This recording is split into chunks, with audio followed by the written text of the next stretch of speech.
Alright, so good afternoon to everyone. A very good afternoon to all of you, my dear students. A very good afternoon to all of you.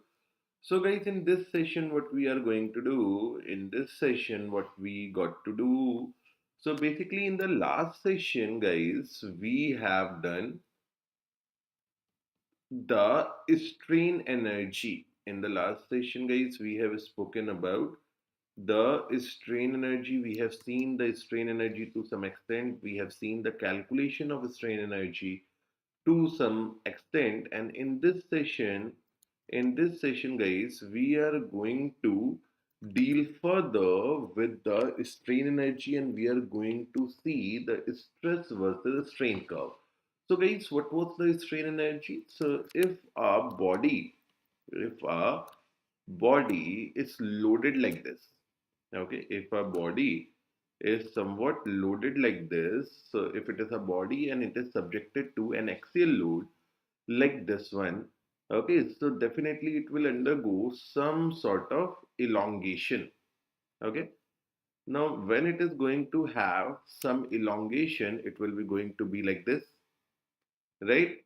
Okay, so now let's assume that the elongation is delta.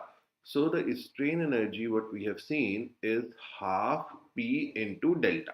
Okay, so we have seen the strain energy as half 1 by 2 of P square L upon AE.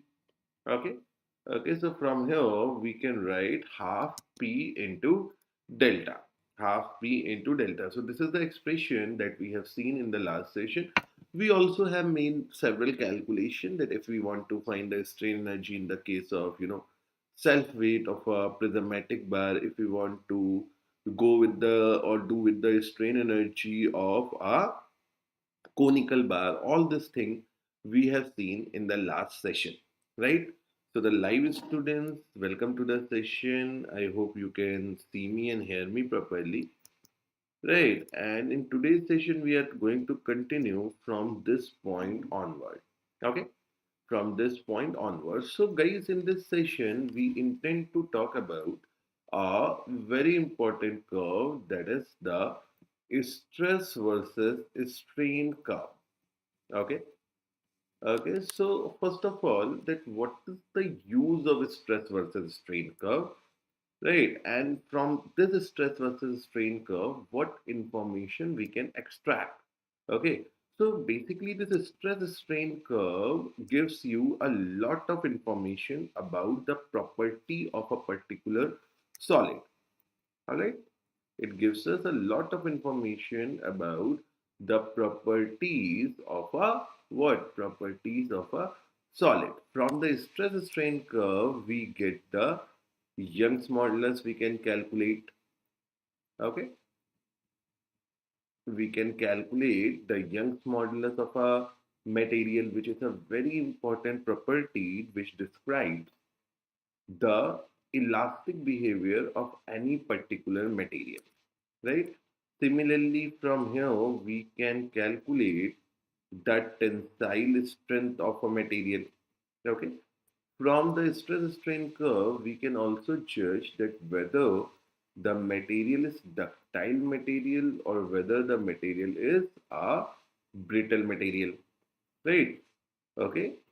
Okay, so all these things, and furthermore, we can find a few more properties like toughness, like resilience. So all these things we can get from a stress strain curve of a material. Okay, now let us start understanding from the very basic level.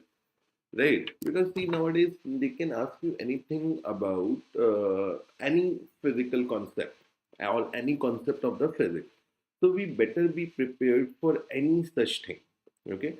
Now in that order, I'll be going to teach you the stress strain curve very, comprehensively in very detailed manner. Okay, so that you are not going to have any confusion ever in this particular topic. Okay, so see how we are going to do that. Now, so let's begin with this thing. So we are having a stress strain energy. Okay, that is half P by delta. Half P by delta. Now please understand this. See what happens. So let's suppose we are having a body somewhat like this, and we are applying some tensile force to it. Okay, we are applying some force on it, which is gradually increasing. Okay, the force is doing what? The force is increasing gradually. Okay, so bit by bit, what you are doing, you are increasing this P upon this body. Okay, now definitely the nature of the force of P on this body is certainly of tensile nature. Now, when the load is of tensile nature, this body will tend to have some elongation. This body is going to have or tend to have some elongation. It will tend to have some elongation, right? Okay, now it want to have some elongation, right? Now, when it want to have some elongation, see, if you try to plot this over a load versus deflection curve. So let us have our load. Okay, so on this axis, let's suppose we are having the load, and on this axis, we are having some deflection.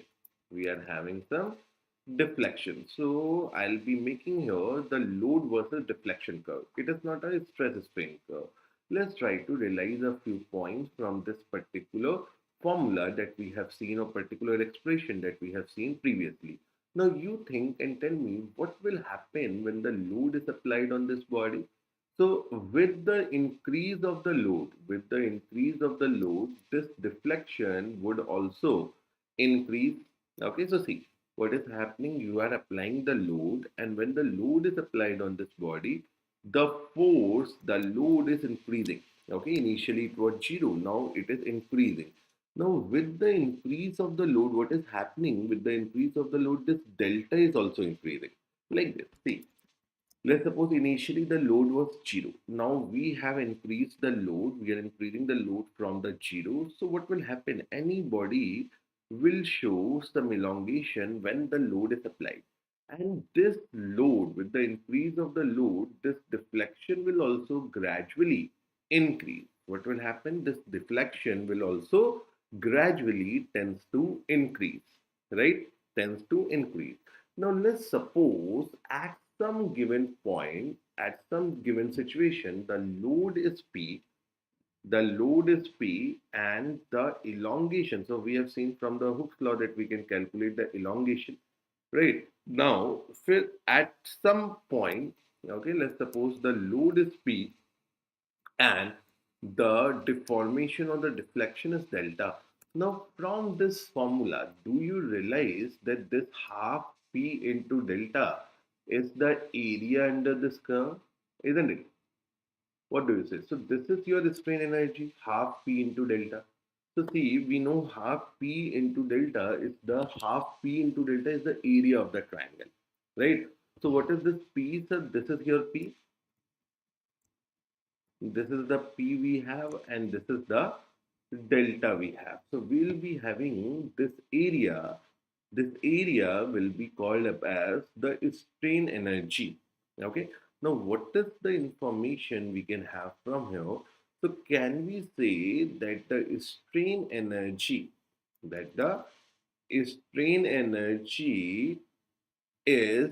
the area? Please try to understand this. Strain energy is the area under load versus deflection curve. Load versus deflection curve. Right. So strain energy is the area under load versus deflection curve. So if at all you are given with load versus deflection curve, you can easily identify the strain energy at any particular point, at any particular load value, and using the deflection associated with that load. Okay, do you agree to it or not? Please answer me. Okay, very simple, right? Please answer me, yes or no. The live students, welcome to the session, my dear. I hope you can see me and hear me properly. बोलिए बेटा. Can you guys see me and hear me properly? Yeah.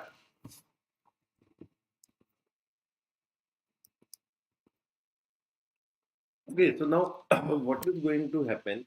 So we are having the load and deflection curve. So the area under this load versus deflection curve is going to give you the strain energy. Now please have a look.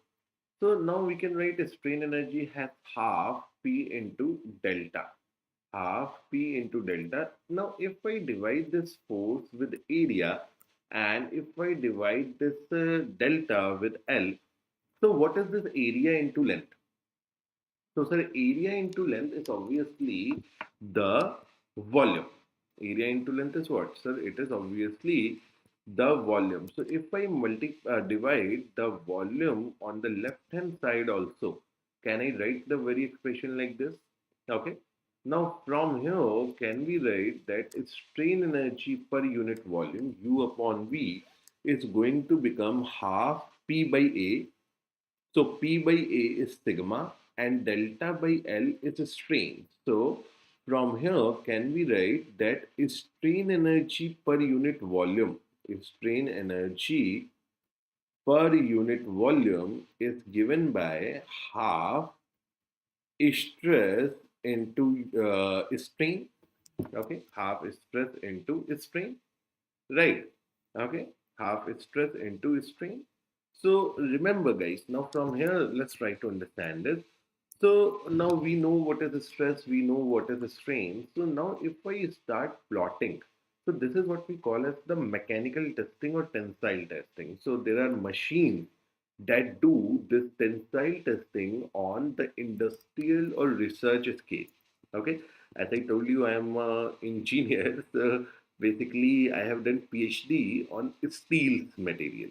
Okay. So in my life, I have done, innumerable, uncountable. I don't know that how many number of tensile testing I have done in my life.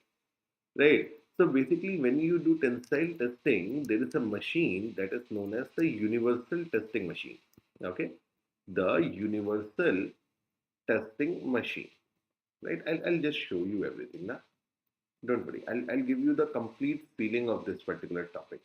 So we have a universal testing machine, okay, and this is also known as UTM. So basically, UTM or universal testing machine is a machine utilized to know the tensile strength or plotting the stress strain curve of any given material, okay, of any given material. Now, basically, what happens in this machine, how it works, I'll just tell you. Okay, I'll just tell you. So, see, I'll just show you something. Huh?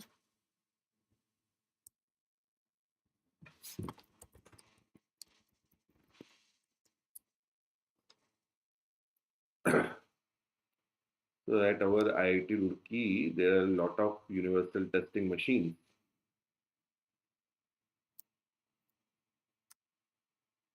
Okay, so basically, this machine looks somewhat like this. I'll just show you.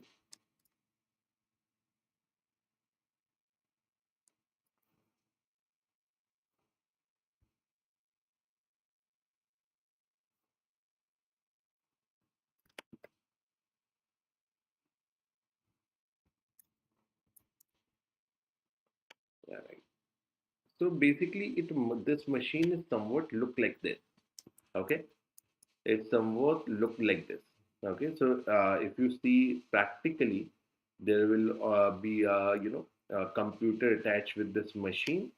Okay, there will be one computer attached with this machine, and see it is having, if you see, it is having two jaws, right? What are they? These are the jaws. Okay, like the clamp. Okay, like the clamp. So this jaw is a fixed one. Okay, the bottom jaw is the fixed jaw. Okay, and the top jaw is the movable jaw. In the language of this machine, this is also known as the crosshead.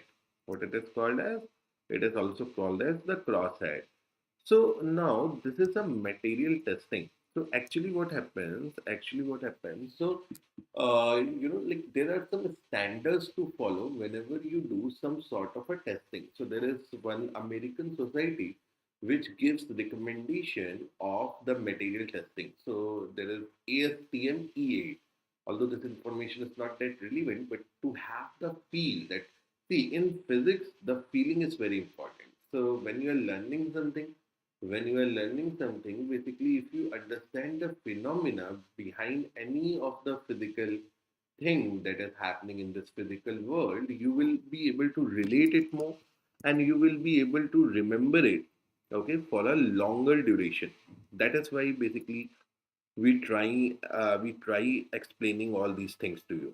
Okay, so now there is a fixed jaw, there is a movable jaw, right? So see, according to the standard of ASTM, that is the American Standard of Testing Methods, okay, so they give you recommendation that how should you prepare the sample of a specimen.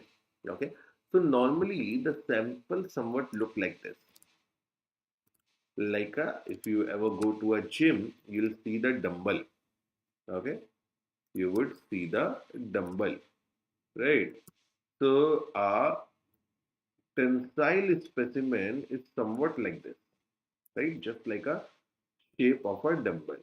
So normally this is of circular shape. Normally this is of the shape of a this is of a shape of a circle. This is a circular shape thing. Okay. This is a circular shape. So normally in general we prefer to have it as in a shape of a circle, right? But it can be rectangular shape also. It can be rectangular shape also, right? It can be rectangular shape also. So now what we do, this is specimen. Okay, so see, I'll just give you some information about it. So this is what we call as the original length, okay, L naught, or the gauge length. Okay, so when you do this testing, basically what you have to do, you have to feed this information in your computer, or the computer attached with the machine. So when you do the tensile testing, you will see that there is a system is attached with the uh, machine.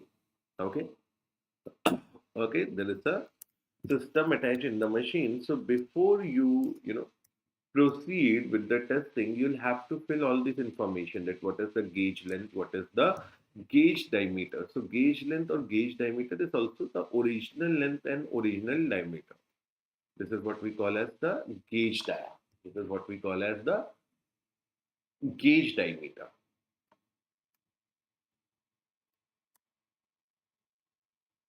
Okay, or you can understand it as the original diameter of the specimen or the sample or the body, whatever suits you, you can call it that, right? Now what happens? So now this dumbbell sort of a shape, this tensile specimen, what you are going to do, you are going to place it in the jaw. So when you are going to place it in the jaw, what is happening? So you are going to fix the bottom end of the jaw. Okay, so see, this is a fixed jaw. So you are going to clamp it. Okay, so this is, you see that there is a space. You can, if you try to see, you can figure out that there is a space in this machine. Okay, so in the bottom jaw, basically when you fit, so I'll just for the demonstration, I'll just show you like this. So now from the bottom, when you have fixed it, the jaw, you clamped it. So basically it got fixed. Okay. Now this crosshead or this movable jaw, it moves in the upward direction. Now you think that the specimen is fixed. The specimen is fixed from the bottom, and see the bottom jaw is holding it tight, very tight.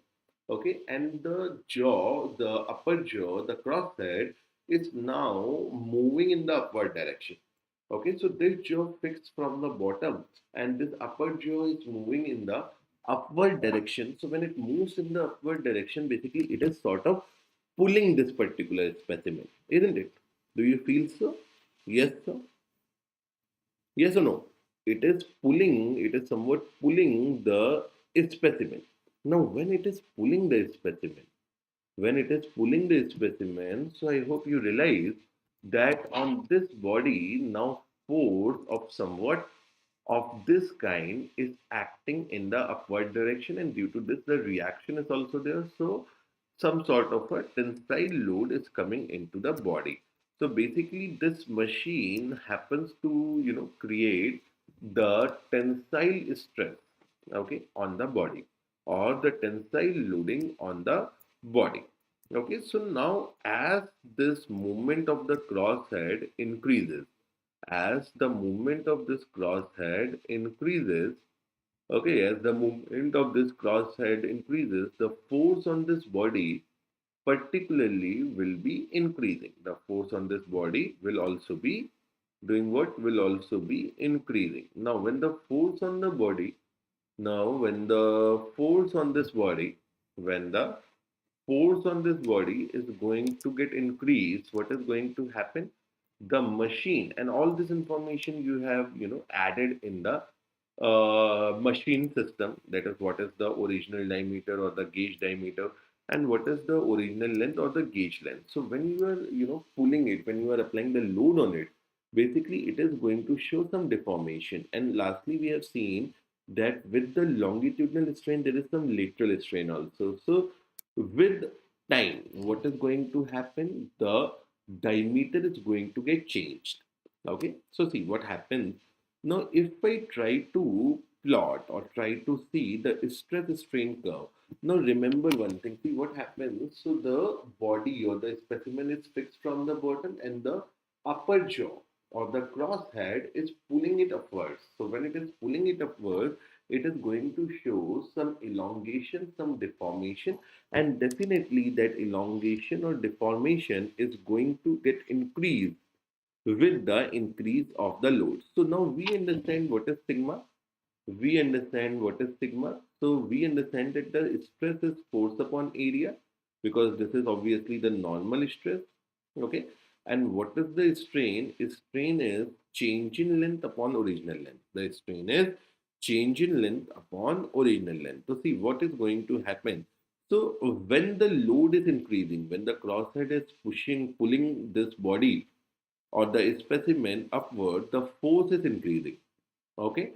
Now, when the force is increasing, what happens? P is increasing. And with the increase of P, obviously, since the sigma is P upon area, force upon area. And remember, we always take the initial area, that is the area we calculate using the gauge diameter. So we always, whenever we make the stress strain curve, in each and every calculation, we are taking the original area, that is the area calculated with the help of the gauge dimension or the gauge diameter. So A naught is what? It is pi by 4 D naught square. Right. Now, similarly, the strain is also always calculated using the original length. Using the original length. So, strain is going to become the change in length upon L naught. The change in length upon the L naught. Right. Now, see what is going to happen here. So, with the increase of the force P, obviously the stress will be increasing.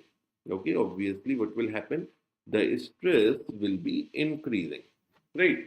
So now what happens? So the stress is increasing, and obviously just like with the increase of the load, the elongation or the deflection is increasing. In similar way, when the delta is increasing, and naught is same, and naught is not going to get changed. So when delta is same, L naught is not going to get changed. So what happens?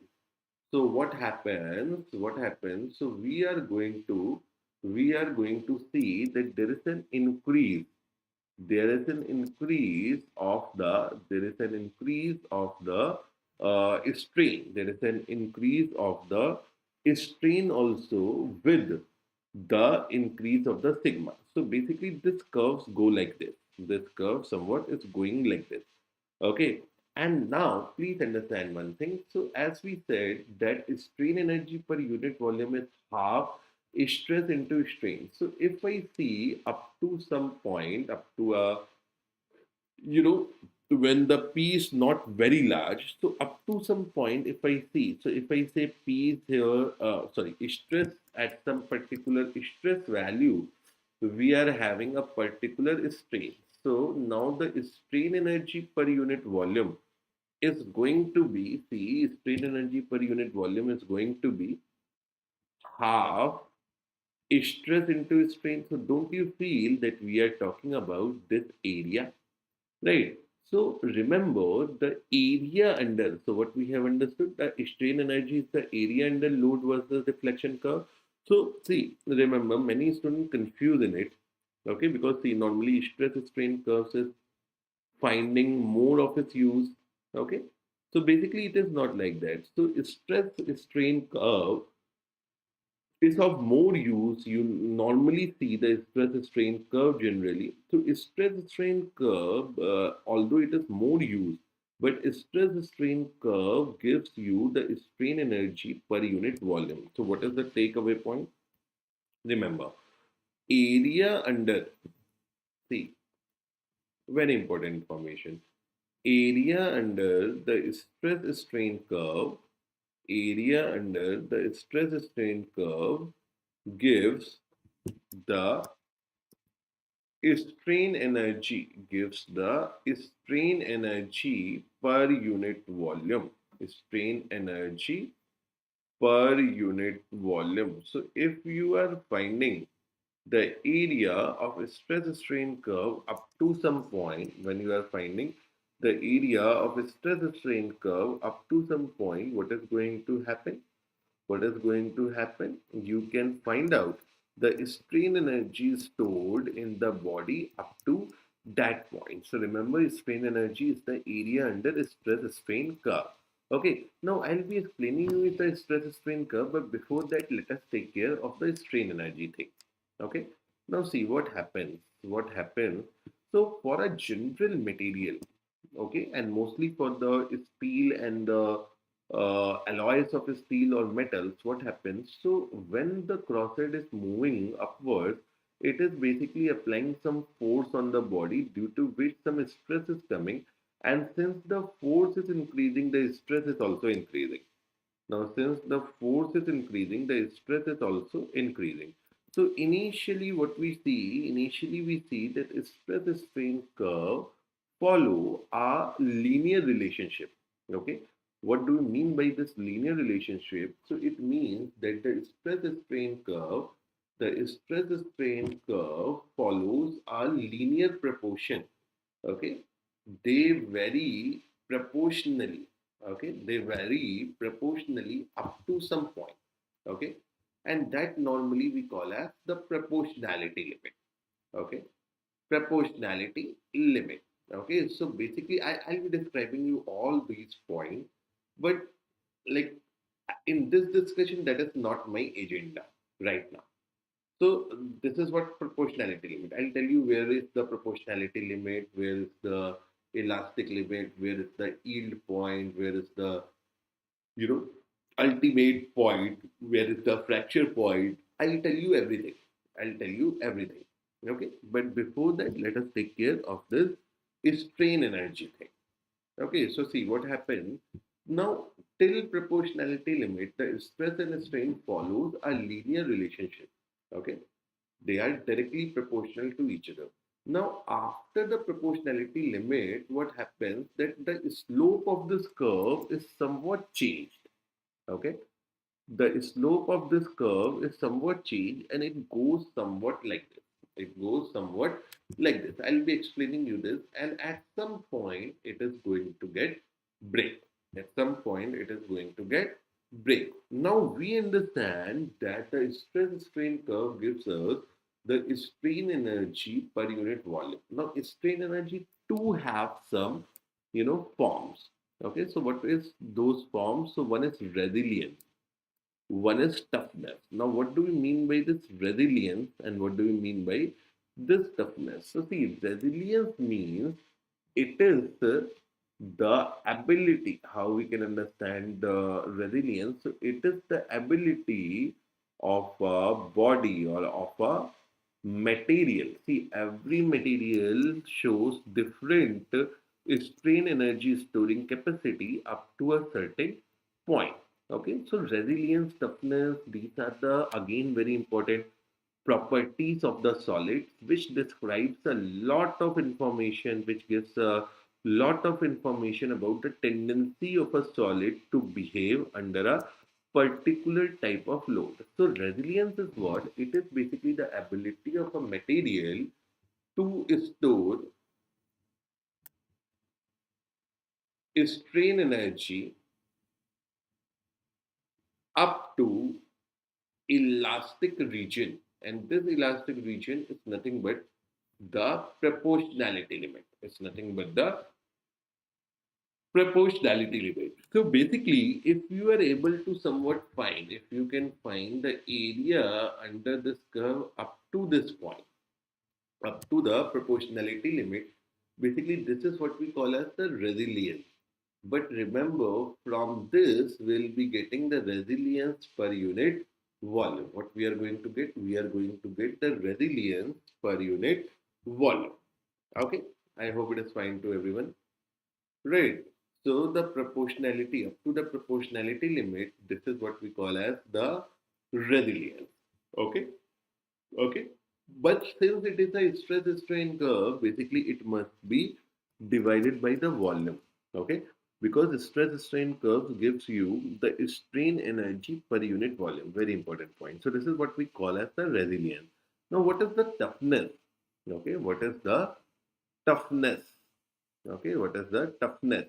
So toughness, or I'll just write it in a better way, it is not readable. So this is toughness, what I refer to.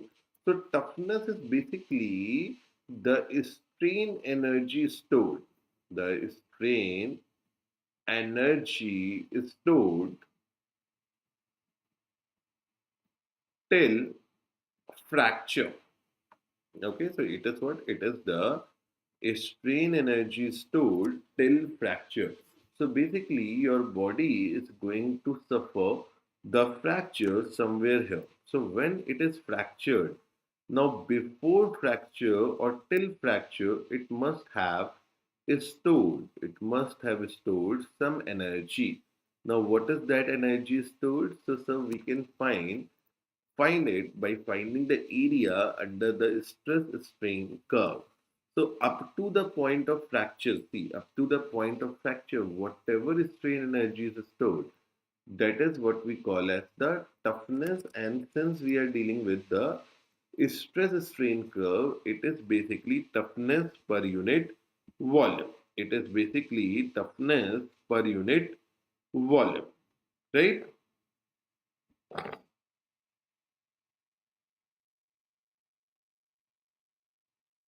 Okay, beta. It is basically toughness per unit volume, right? Okay. So the complete area within the stress strain curve is going to be the toughness per unit volume. I hope it is fine to everyone, right? Okay. Okay. Okay. So if at all, so see, once you have the stress strain curve, you can have the information about these properties as well, like the resilience, like the toughness. Okay. So let's try one question here. Okay. Let's see if we can do it or not. And I really expect the live students to answer this.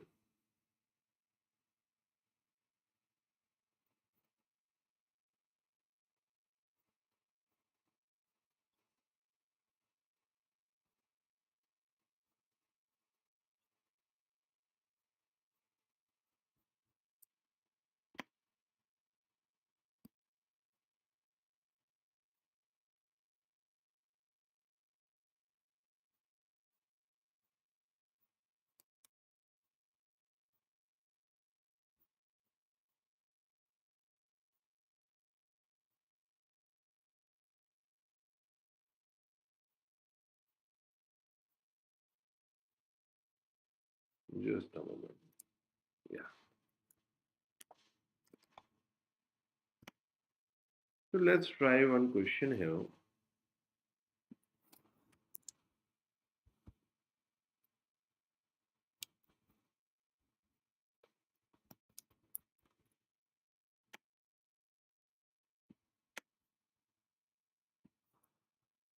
Okay, let's try this one. I'm very sure we can do.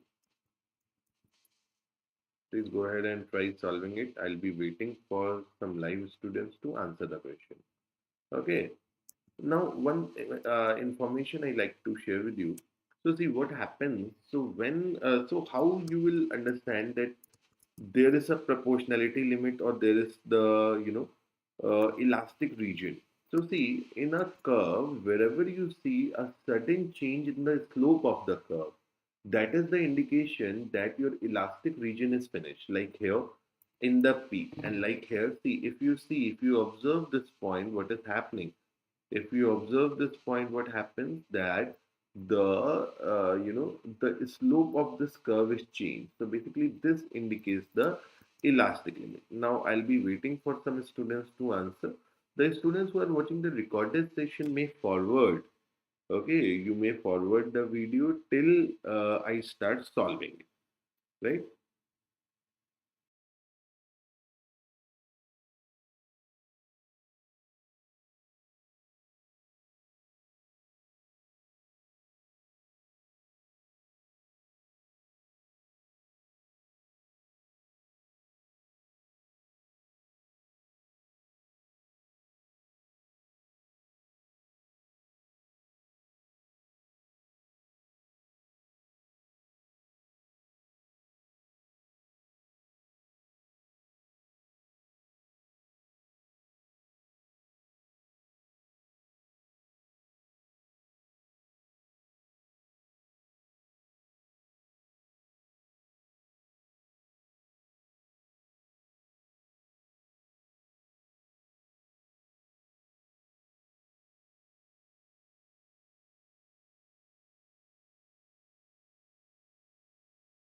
Please, the live student, you can please try doing it.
So the live students, please try answering the question, beta.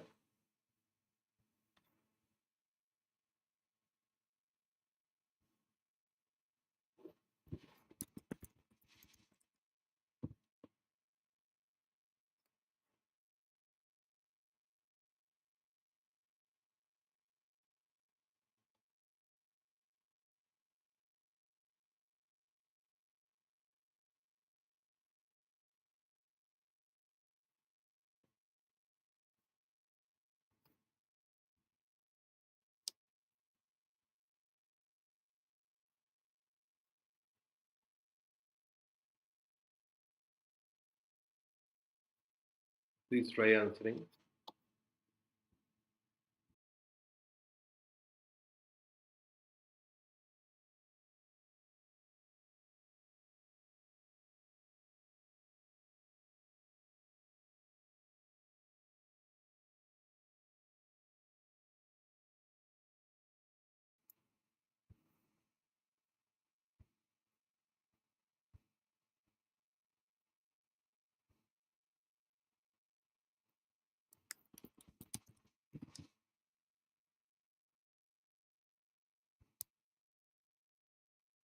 I'm very sure we can do it. Please go for it.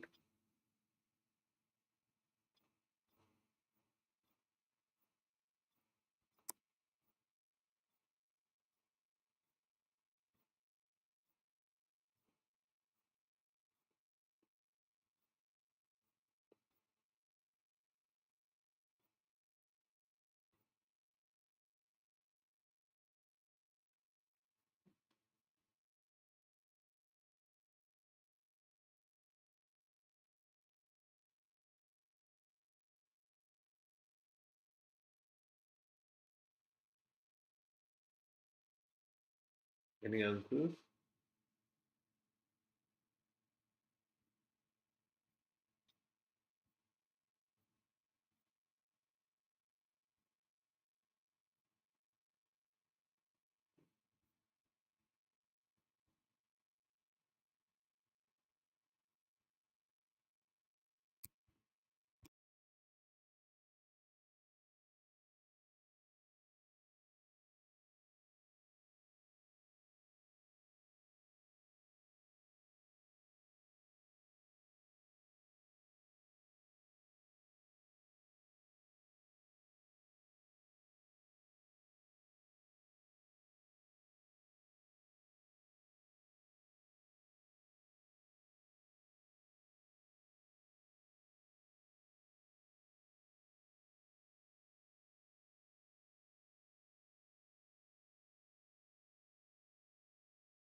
Uh, Hello, Ayush. Welcome to the session.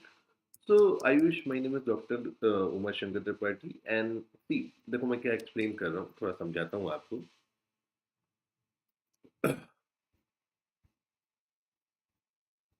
Uh, Ayush, देखिए हम बेटा आज के session में ना बात कर रहे हैं स्ट्रेस स्ट्रेन कर्व की.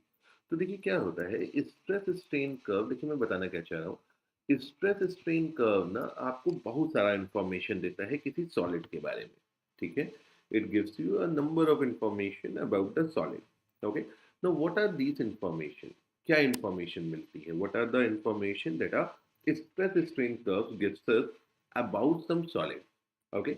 So one thing that you can get is the Young's modulus, tensile strength, whether the material is ductile or brittle, toughness and resilience. So toughness and resilience are the form of strain energy.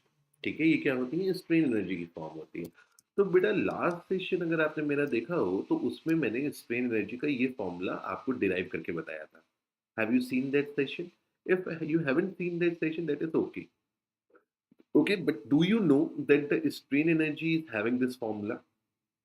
वो लोग मानते हो कि नहीं मानते हो.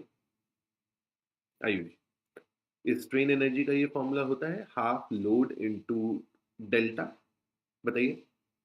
है ना. तो यहाँ से देखो मैंने पहली चीज क्या बताई. मैंने पहली चीज ये बताई कि देखिए क्या होगा हाफ लोड इनटू डेल्टा. तो बेटा देखो क्या होता है जब आप किसी बॉडी पे मान लो सोचो कि कोई हमारे पास बॉडी है और उसके ऊपर हम धीरे धीरे धीरे धीरे लोड बढ़ाते जा रहे हैं. पहले हमने लोड लगाना शुरू किया और धीरे धीरे धीरे धीरे धीरे धीरे करके हम उस बॉडी पे लोड बढ़ा रहे हैं. We are increasing the load on a particular body slowly gradually. Now, what happens with the increase of the load? Obviously, the deflection of the body also increases. Do you agree to it or not? When the load is increasing, the deflection is also increasing. When the load is increasing, the deflection is also increasing. Do you agree to it or not? Please answer me. Bully. Right? So now the same thing if we try to plot on a graph on a curve of load versus deflection, so what happens then? Okay, so in a load versus deflection curve, what happens that with the increase of the load, the deflection is also increasing. So if we try to plot this thing, it will somewhat look like this, and like the white line you see here. Do you agree to it or not? Okay. Now, at some, so what does it show? So at some particular load value, we are having a particular deflection, right? Now, the formula is written half P into delta. So do you realize that this half P delta is nothing but this area that I marked here with the hatch line, right? Do you agree or not? Please answer me.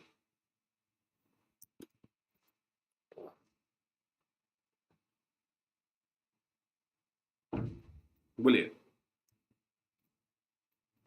Ayush.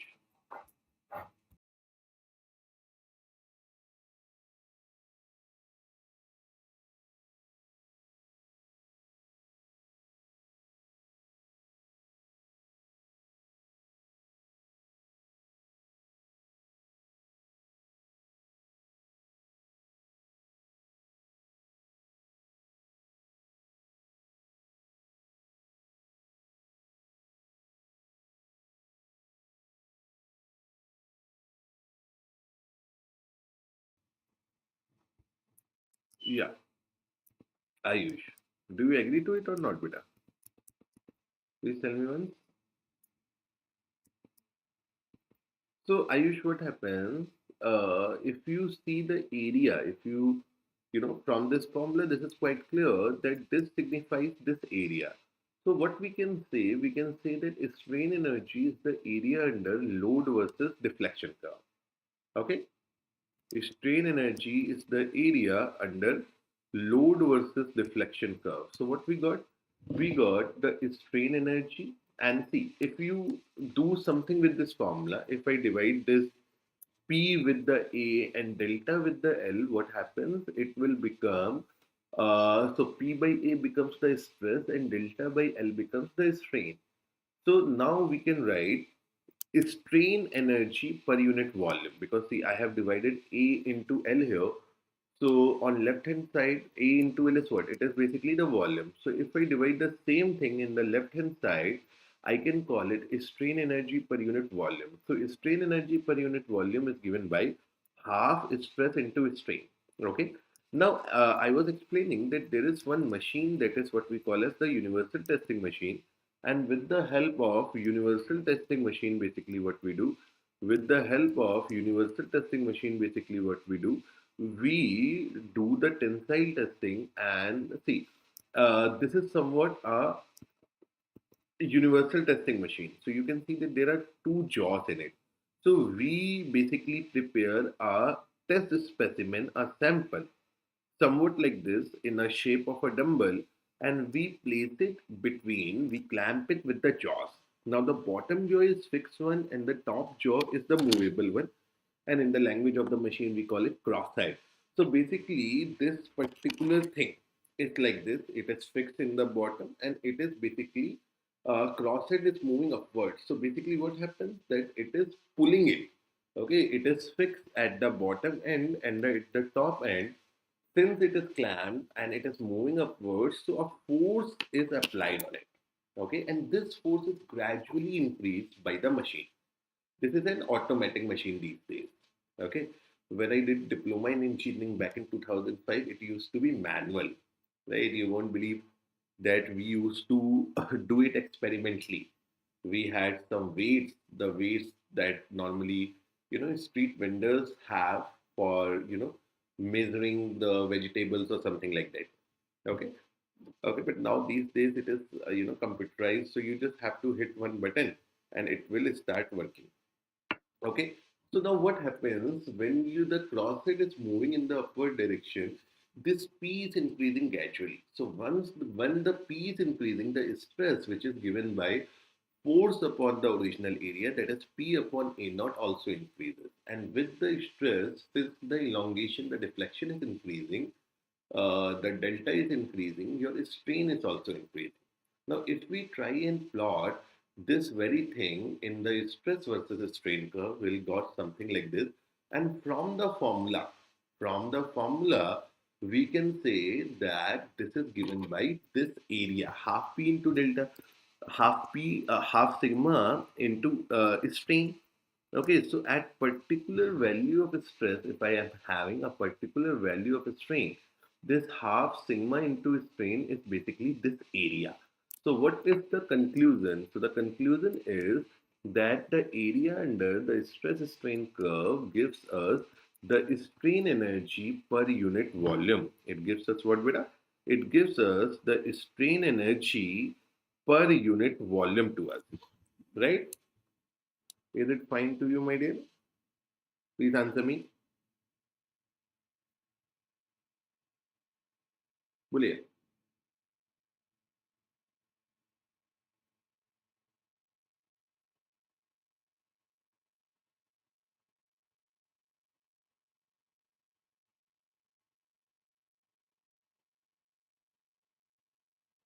Please answer me. So from the stress strain curve, guys, we got from the stress strain curve, we got this from the stress strain curve, guys, we got the strain energy per unit volume. Now, further, I was explaining, Ayush, that there are two popular forms of the strain energy. One is resilience and one is toughness. So, resilience is basically the strain energy that is stored up to the elastic region. Okay. So, if we have the stress strain curve, and how you identify the elastic region. So when you see the stress strain curve like this one, you will see at a certain point, there is drastic change in the slope of the curve, and that point signifies the elastic region. Okay, so this is the elastic region. Okay, like here, this point P signifies the elastic region. So the strain energy is stored within the elastic region is given by the resilience per unit volume. Okay. And what is toughness? Toughness is the strain energy stored up to the point of fracture. So if you can find the complete area within the stress strain curve, that is the toughness. Okay. So we are trying this question. I have repeated everything. Now please go ahead and solve this.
Yeah, guys, please try this question. I'm very sure we can do it.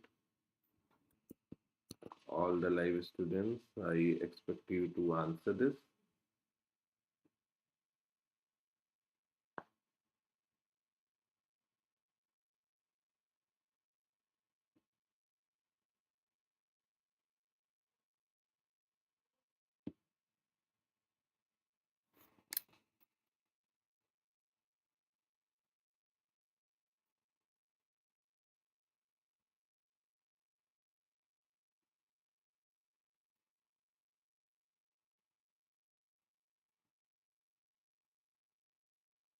Please try answering it, Buddha.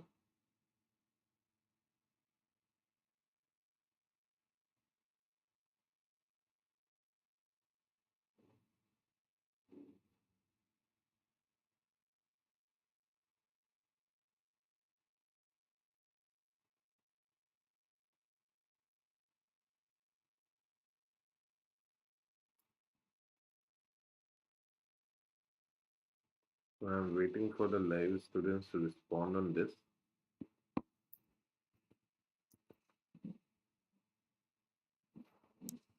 So what does it say? It says that the stress strain behavior of a material is shown in the figure. Okay, and its resilience and toughness. So two things they are asking: resilience and toughness. So basically, resilience and toughness, as explained, are the forms of strain energy. So please do it. How we can do it?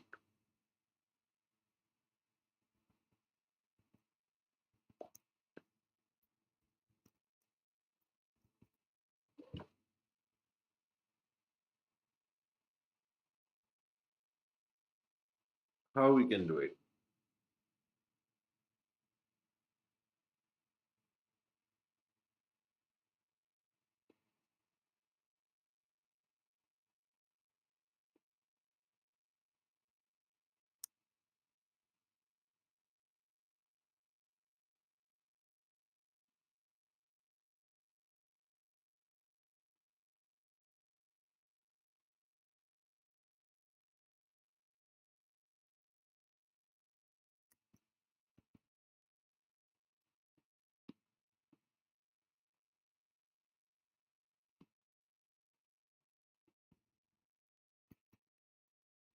So see how we can solve it.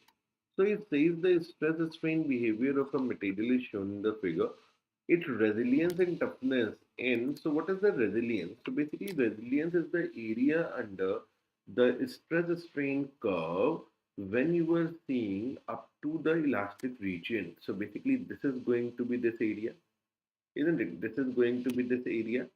So now I can see, so this area, that is resilience. And remember, from here you are going to get resilience per unit volume. So what is this resilience per unit volume, and how you understand that they are asking you per unit volume only? So basically, see, this is Newton meter per meter cube. So Newton meter is obviously the energy. Newton meter is obviously the energy, while meter cube is volume. So it is energy per unit volume. So energy per unit volume is the resilience. So it will become half into so what is it? So we are finding the area. So this is 70. Stress is 70, and this is 0.004. 0.004. So now please observe the unit. So basically this is we have to find in Newton meter per meter cube. So that is I have to multiply 10 to the power 6 to it, because this is in megapascal. Now when it is in megapascal, I have to be multiplying 10 to the power 6 to it. So we are getting from here 14 into 10 to the power 4. Okay. Newton meter per meter cube. So right away you reaches the right answer, that is the C option. Okay. Although if you want to find completely, we can go ahead. So see, when you have to find the toughness, basically you have to find this complete area. So what will be the toughness? So first of all, the complete area, that is area till the fracture. That is all, whatever area is there, all the area within the stress strain curve basically is going to be your toughness. So how we can write it? So we will have the toughness per unit volume. So it is going to be the complete area. So resilience will be there. That is 14 into 10 to the power 4. Okay, yeah, this green shaded area plus this triangle. So basically how much it is going to be? So half. Now see, this is 120, this is 70. So 120 minus 70, that is obviously 50. So it will become 50 and 0.008 into 10 to the power 6, because we have to make it into megapascal, plus the area of this rectangle. So how much it would be? 70 into 0.08 into 10 to the power 6. So when you do it, you will be getting the C option somewhere near 90 into 10 to the power 4. Right, Buddha? Okay, so that is going to be your toughness. So from the stress strain curve, you can find the resilience, you can find the toughness, and of course, you can find the strain energy. I hope it is fine too. Everyone. Right? Please answer me, guys. Yes or no? Bollywood.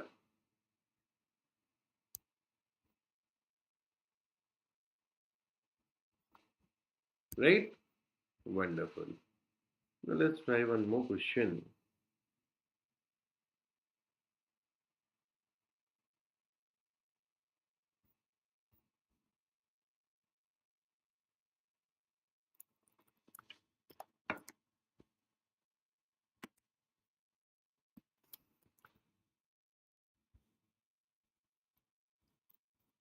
I'll just give you one more.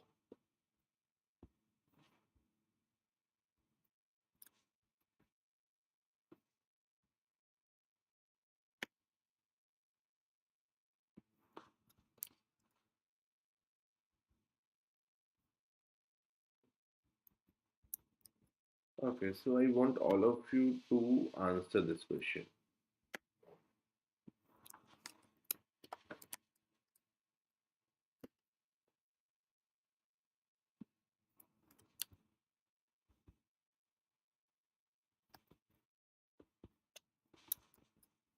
Okay, let's do it.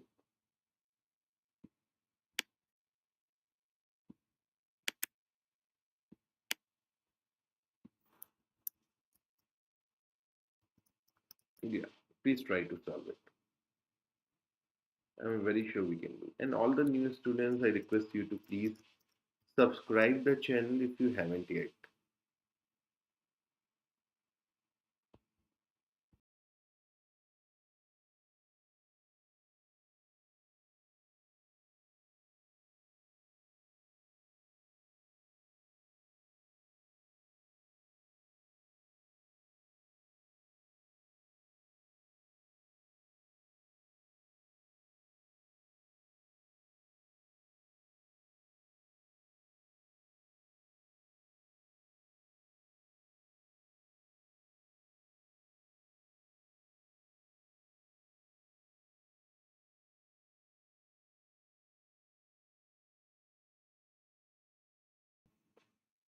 Please try solving it. I'm very, very sure we can do.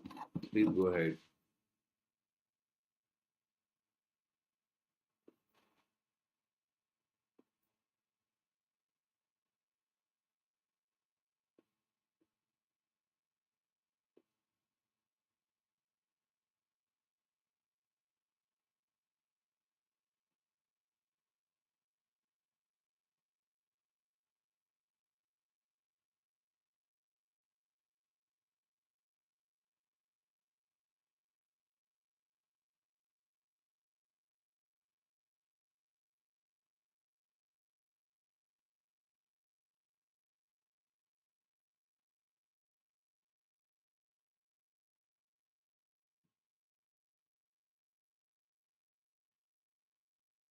करिए कोशिश करिए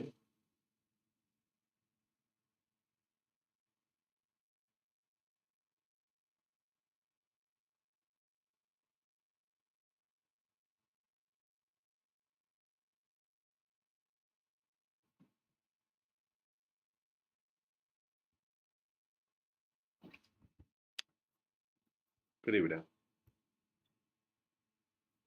Let's try to do it. I'm very sure we can do.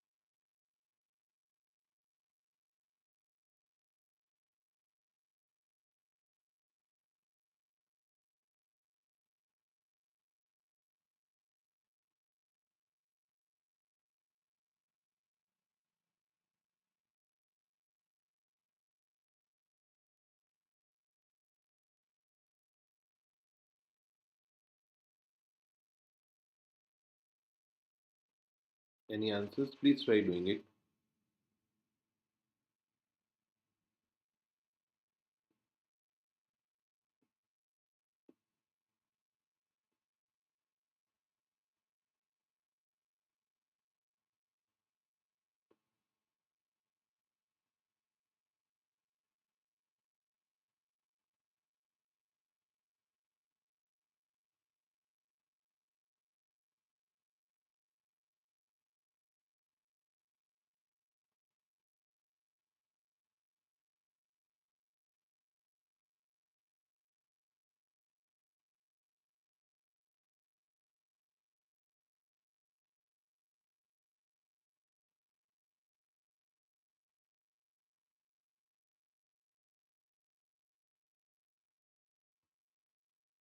Please do.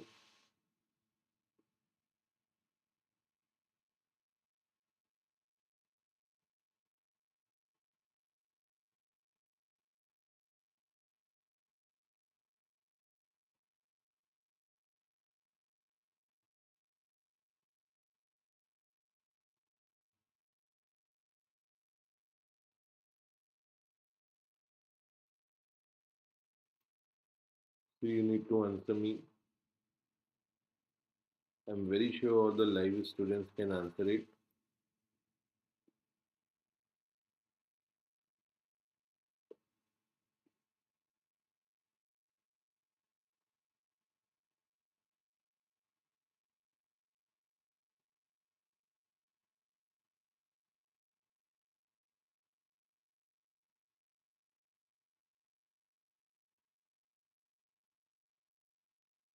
Please do.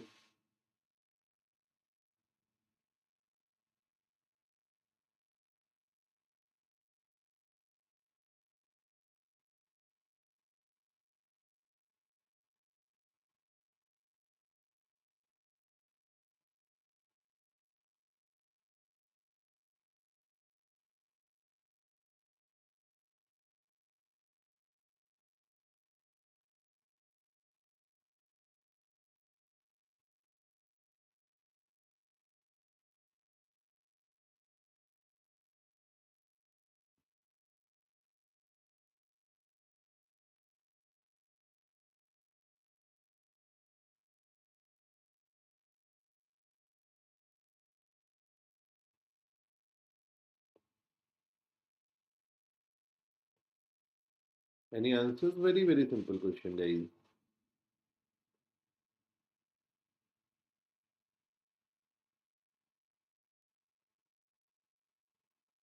So see how we can do this.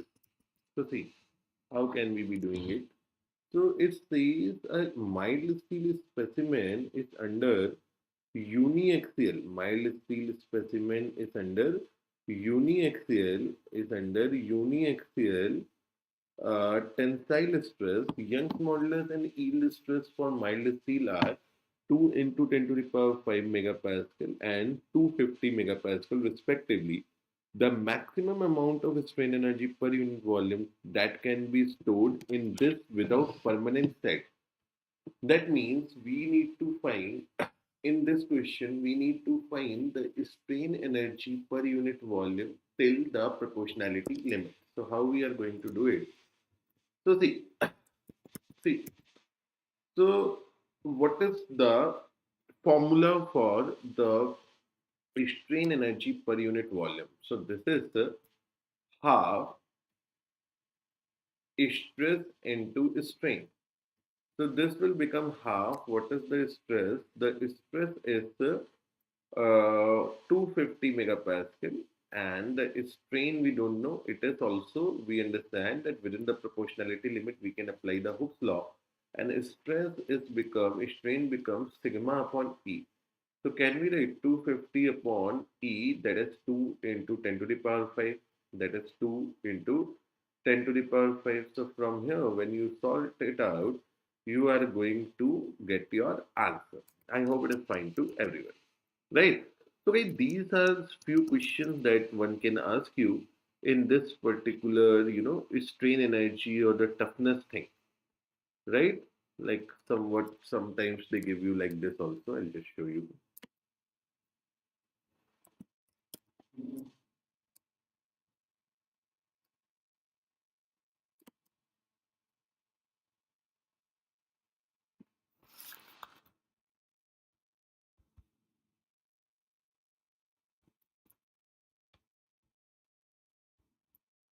Just one question.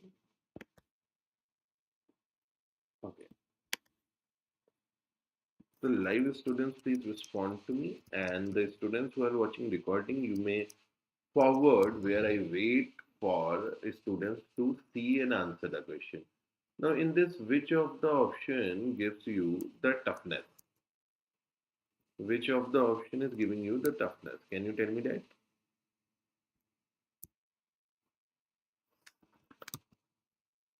Can you tell me that?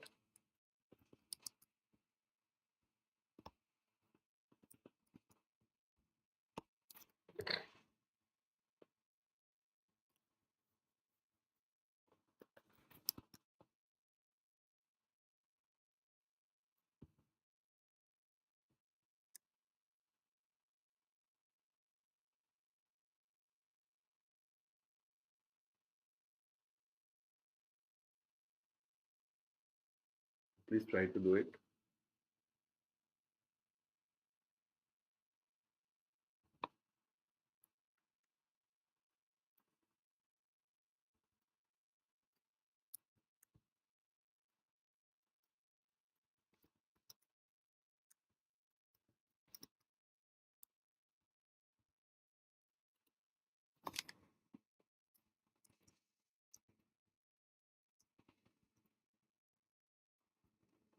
So see, what is the toughness? So sir, we understand that the complete area in the stress versus strain curve, that is your what? That is your toughness. Okay, so this is stress strain curve. Now up to the fracture, whatever the strain energy is stored, that is what we call as the toughness, right? So toughness is going to be the complete area within this curve. I hope it is fine to everyone. Now let's move ahead with the stress strain curve. Okay, let us move ahead with the stress strain curve. Okay, now see, now see. So as I was explaining, like on the sample, okay, so we are going to prepare one sample, one tensile specimen, somewhat like this, okay, somewhat like this, right, like the shape of a dumbbell you see in the gyms and all, fitness centers and all.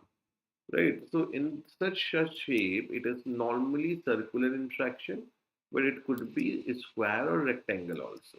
Right.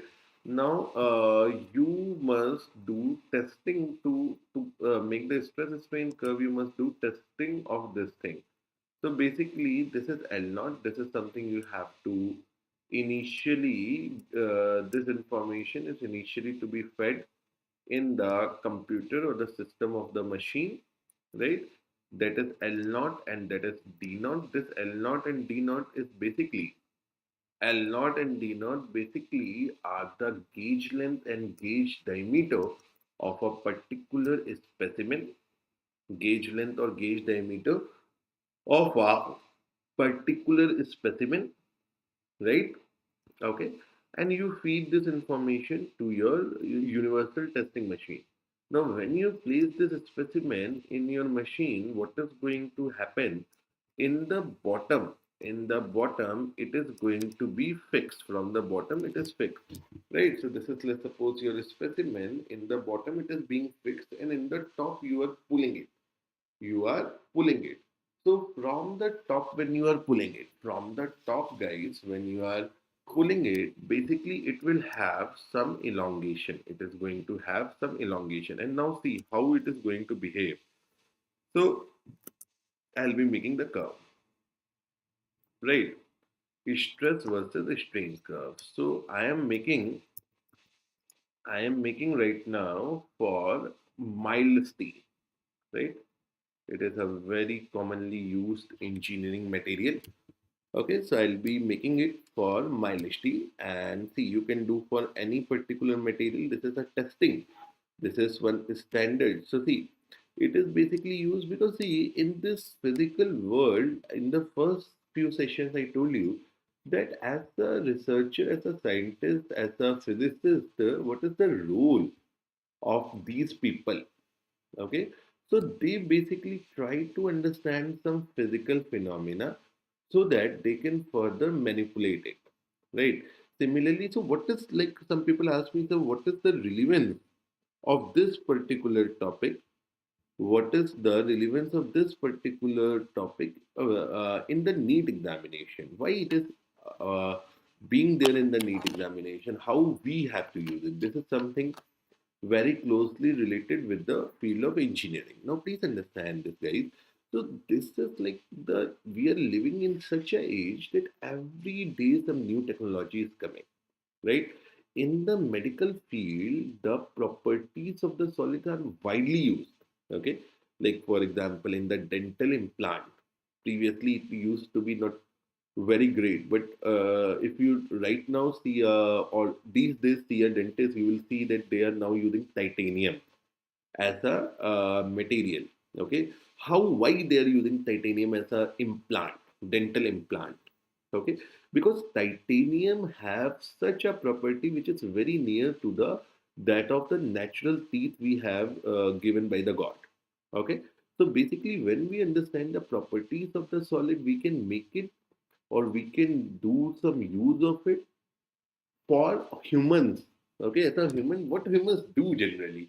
So humans try to understand all this physics. Why? Because they want to manipulate it. We want to manipulate it. We want to have it used in our benefit. Like you must have knowing that there are bone implants, there are so many things out there. So you are implanting it, you are putting some material inside a human body. So you must know the property of it and how to evaluate the property of it. So these days, even IITs and AIMS are doing many projects in collaboration, right? Biomedical engineering is a quite booming field in the case of engineering also these days. At IIT Roorkee, we are having at a center for biomedical engineering. There, they try to learn about the properties of many solids, okay, so as they can be used in the field of medical engineering, like in prosthetics. Okay, you must have seen the prosthetic leg, prosthetic hand. In all these things, these are very very useful. Okay, so see, that is why we are reading the nature of the material, right? Now, see what happens. So, we are talking about the mild steel. This is one of the very widely used structural material, right?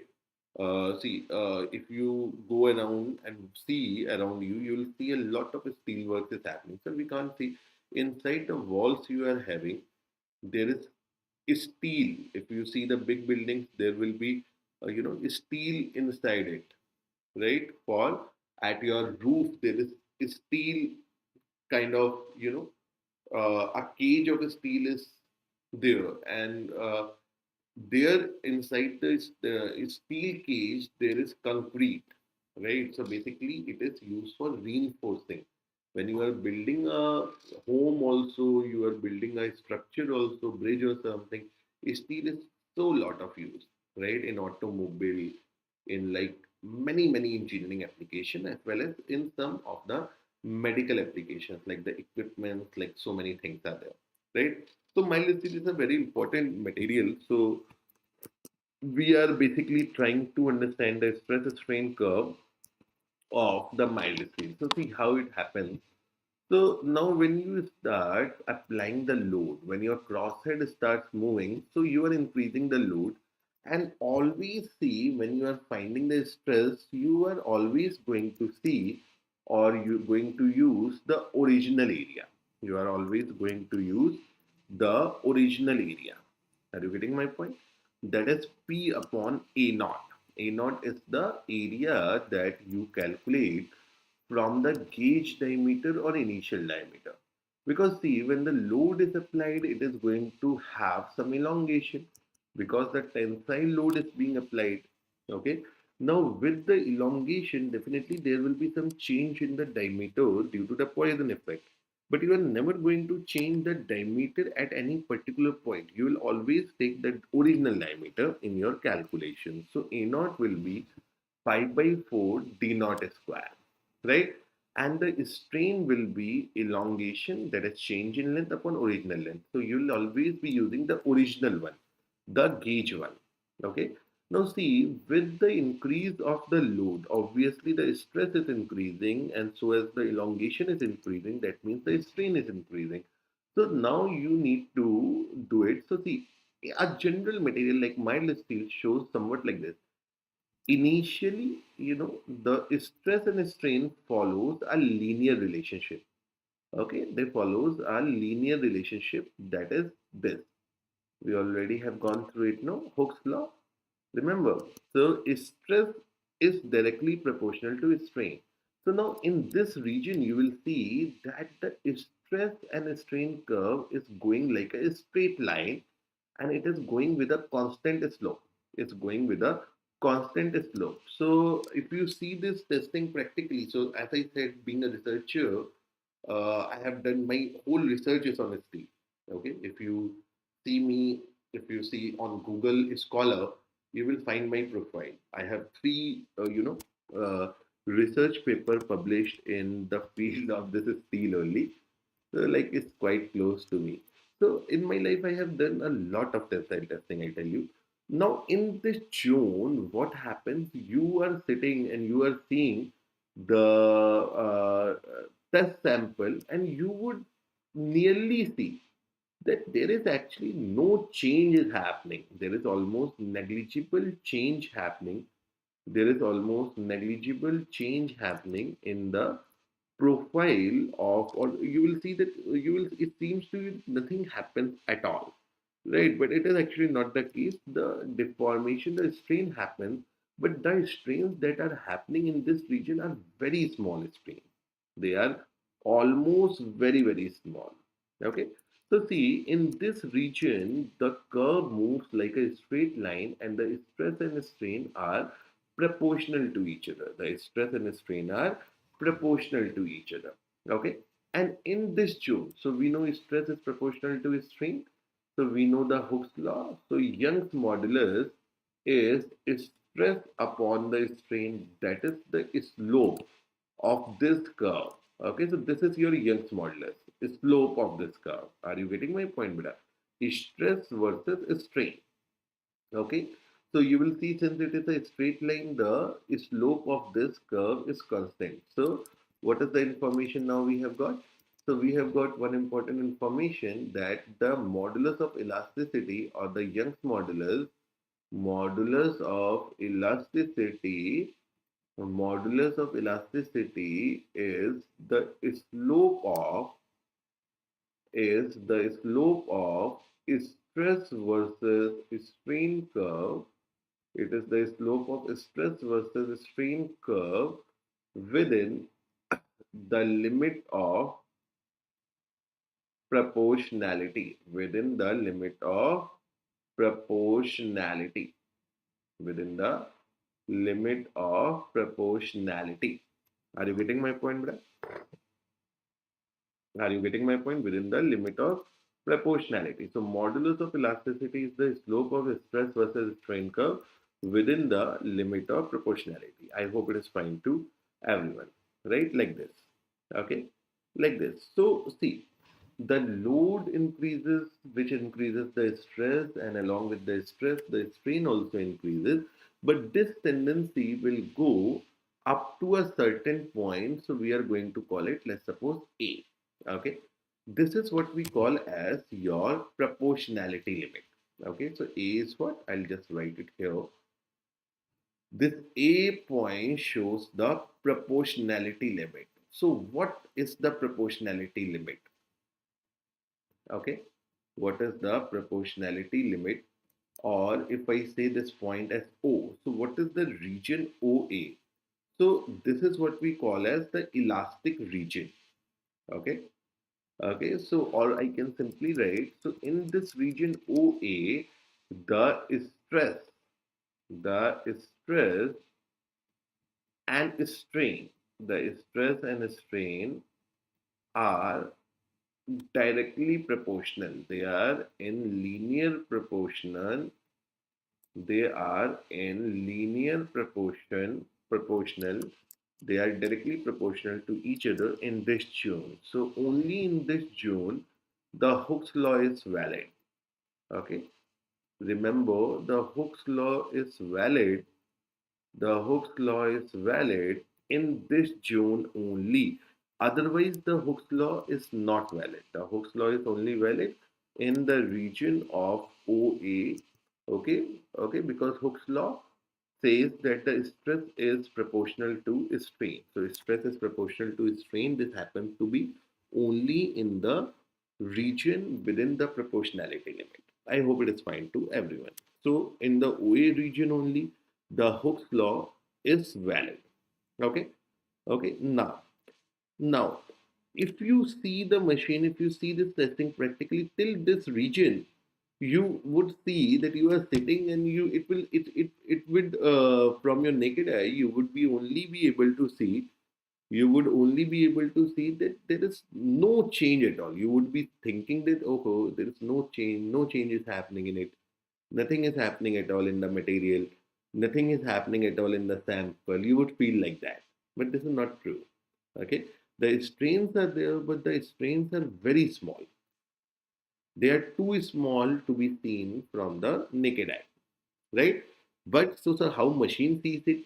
So there are instruments, so there are strain gauges basically. These strain gauges are the devices which when you put on some body and you apply the force on it, it measures the normal strain. Okay, so with the help of these strain gauges, okay, we measure the strain, right? Okay. Now, beyond point A, what happens? You will see that there is a slight change in the slope. Not much, but a slight change in the slope. Okay. Beyond this A point, there will be a slight change of the slope, and it goes like this. Let's say this is point B. Okay. It's slight change. Okay. Now, this B is your elastic limit. B is what? Be what we call as the elastic limit. So guys, remember the elastic limit and the proportionality limit are not necessarily same always. Okay. For some materials they are same, for some materials they are different. Proportionality limit is always before the elastic limit, or it can be on the elastic limit. It can never be after the elastic limit. Remember this point. Okay. But for some material, the proportionality limit, elastic limit coincides. Okay. Okay. And for some material or the most of the material, the proportionality limit is under, or it is, behind the elastic limit. Understood, beta? Understood? It is behind the elastic limit.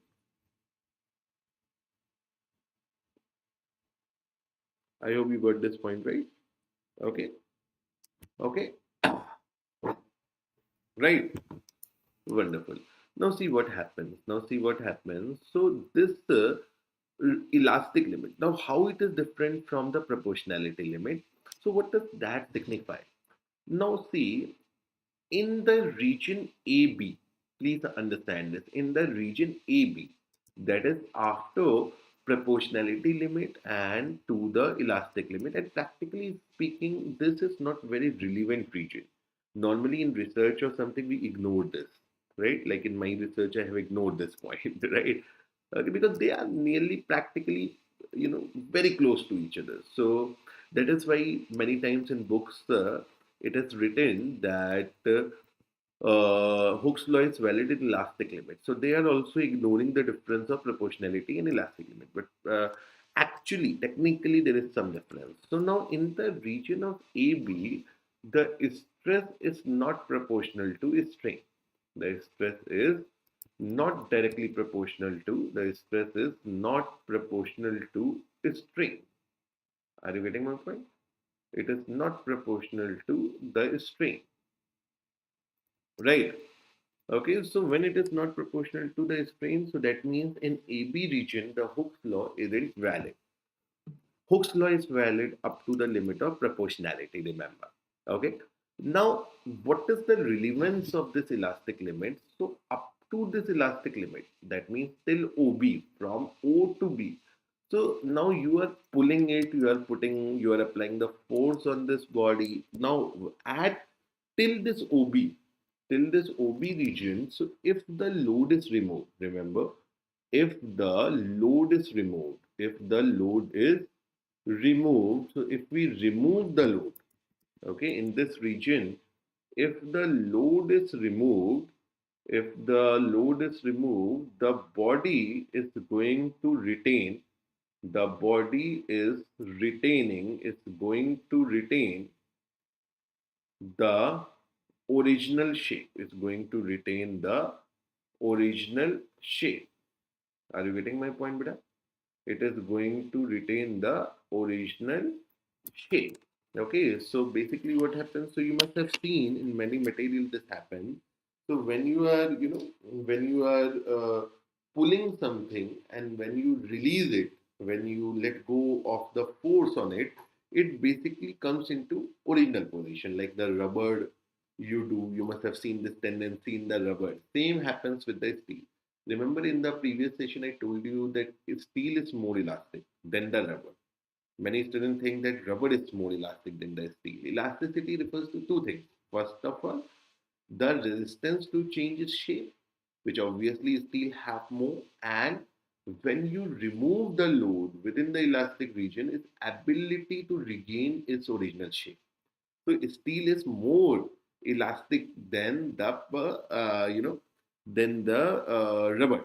Okay, when I say elastic, because see, when you go to buy a rubber that eraser, you say, give me a elastic, right? So now students get confused due to that. Okay, it is not that case. So now within the proportionality limit, within the region of this OB, if I remove the force, the body is going to regain its original shape. The body is going to regain what? The body is going to regain its original shape. Okay. Okay. Now beyond the elastic limit, it goes like this. So in your books it is shows like this, but actually this is like this. See, it goes like this and then it goes down, then it goes like this, right? But let me make it the same way as your books explain to you, right? So it goes like this, but this is not 100% true, because see, here at this point there is some, like in this question you see there is the up and down zone. Okay, it's this zone. So this is basically shown like this, normally like this.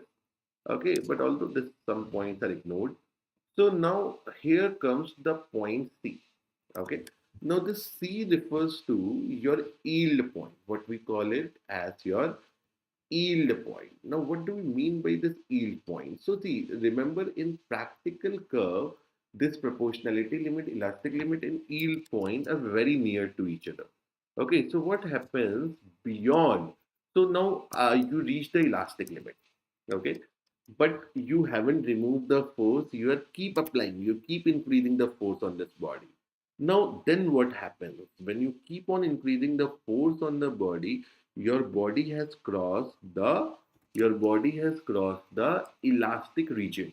The body has crossed the elastic region. Now, when elastic region is crossed, and let's assume you are going to remove the load now. You are going to remove the load now. So what will happen? There will be some permanent elongation, permanent change of shape, that is permanent strain left within the body.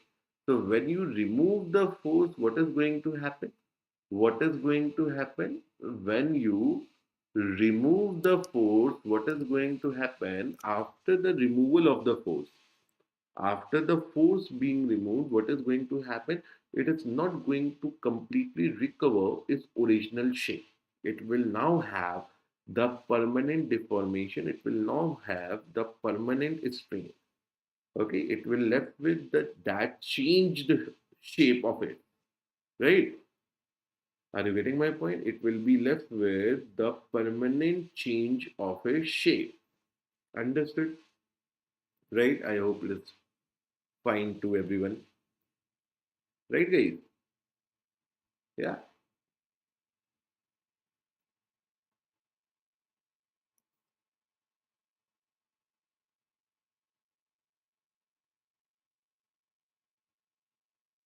Okay. So this C point is what we call as the strain. Okay, that we call as the strain. And C, now let's assume that beyond this point, so from C point, it is the yield point, which signifies that now there will be permanent strain in the body. If you keep on increasing the force, there will be permanent change of shape. Permanent change of shape will happen, and the body is not going to regain its original shape now, even if you remove the force, right? Now, beyond C point, if you even further increase the force, if you further increase the force, what is going to happen? It goes on increasing, increasing, increasing, increasing. And at certain point, this is the maximum point. This is the maximum point. and let's call this point as D.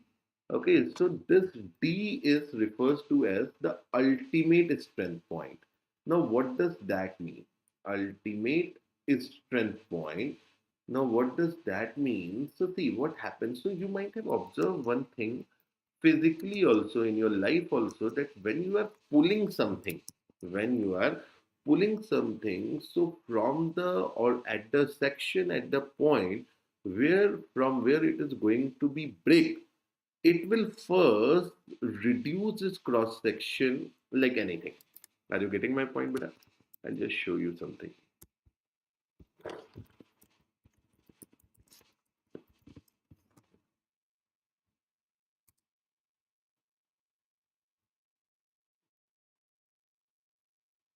I'll just show you something.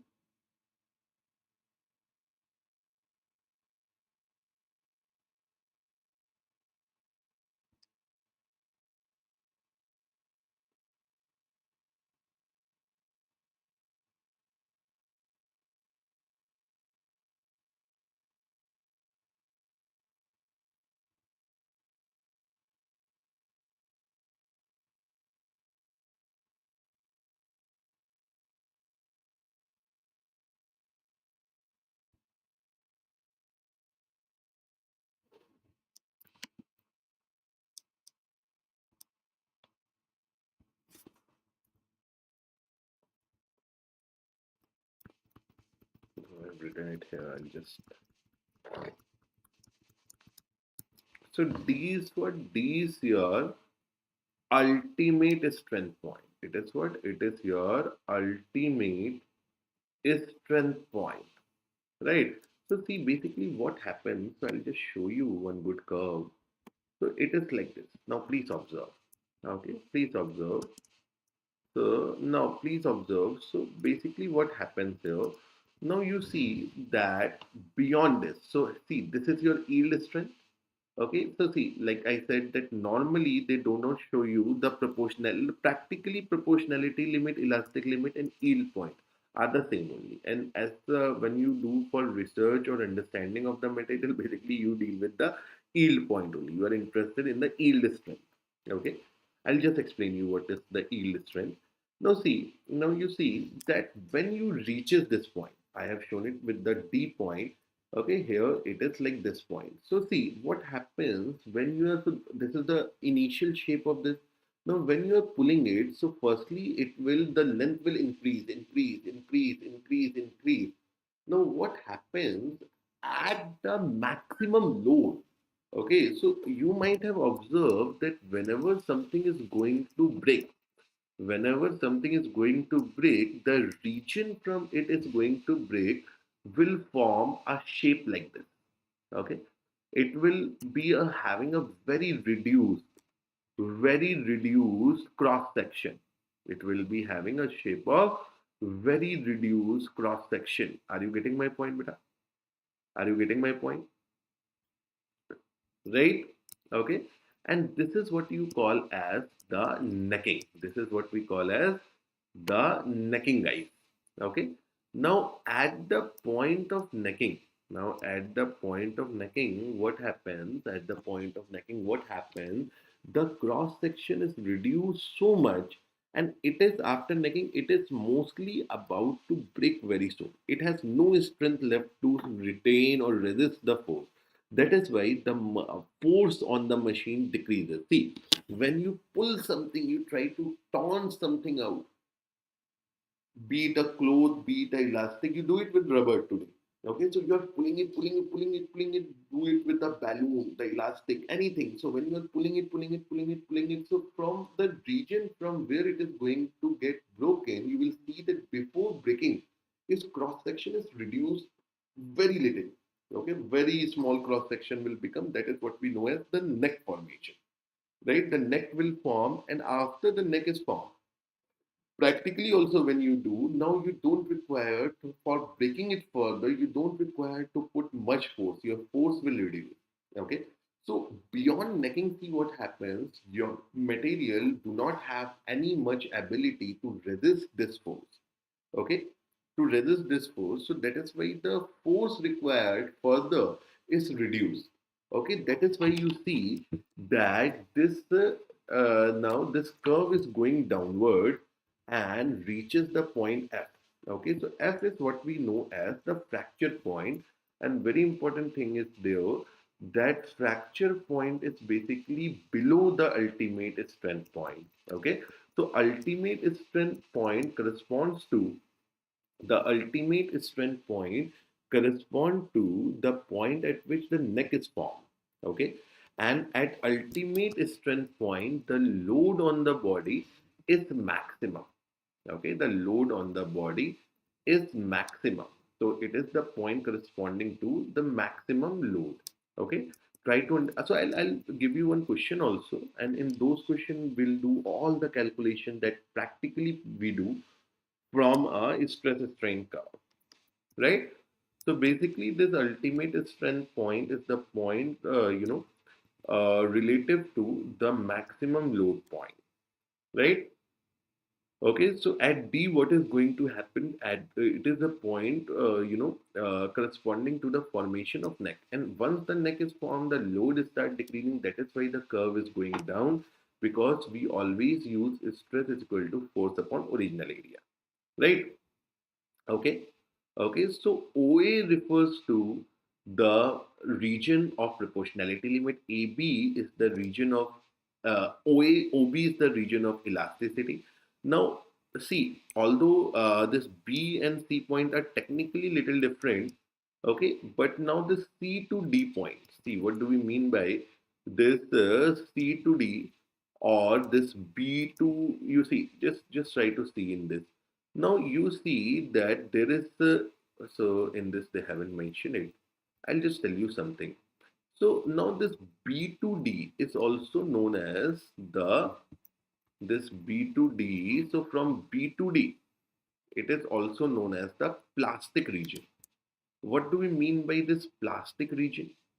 What is the meaning of this plastic region? So plastic region basically means that now your body is going to have now your body is going to have some permanent deformation. Your body is going to have what? Your body is going to have the permanent deformation. Okay, the permanent deformation, right? Do you get my point? Okay,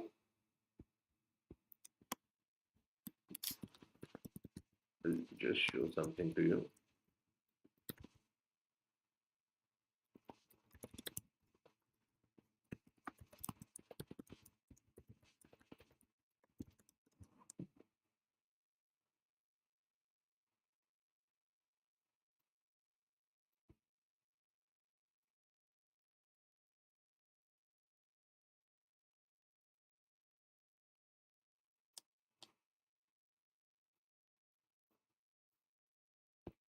So this is the plastic region. That means that this is the plastic region. That means that if even if you remove the force, there will be some strain in the body. There will be permanent changes. That is what we know as the plastic region.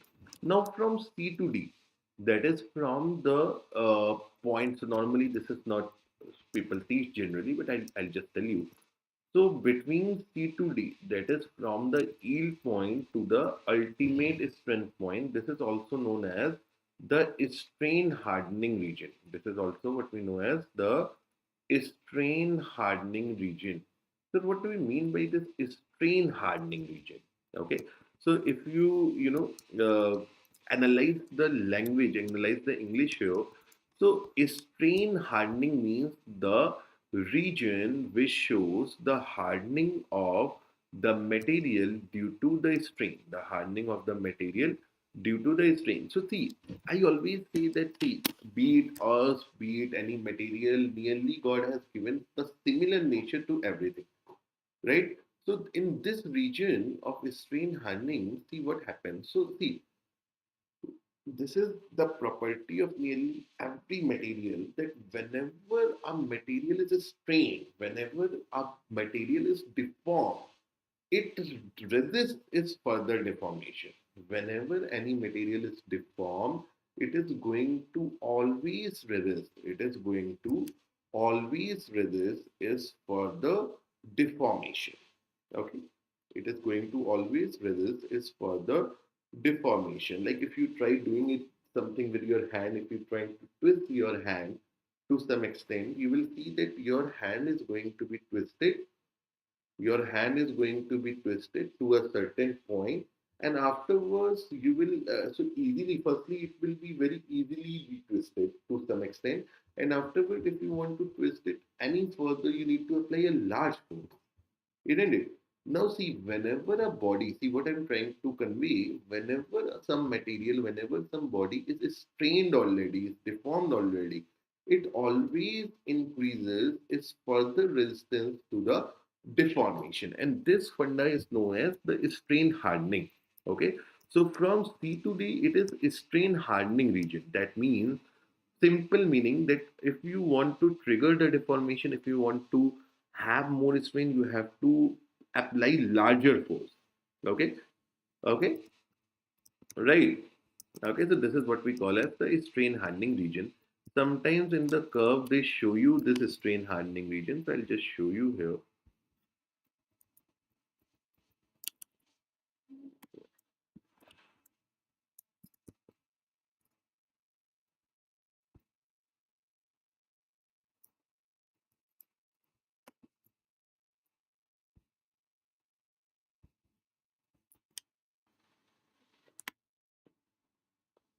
So as I said, sometimes they show you na upper yield, lower yield point, like in this.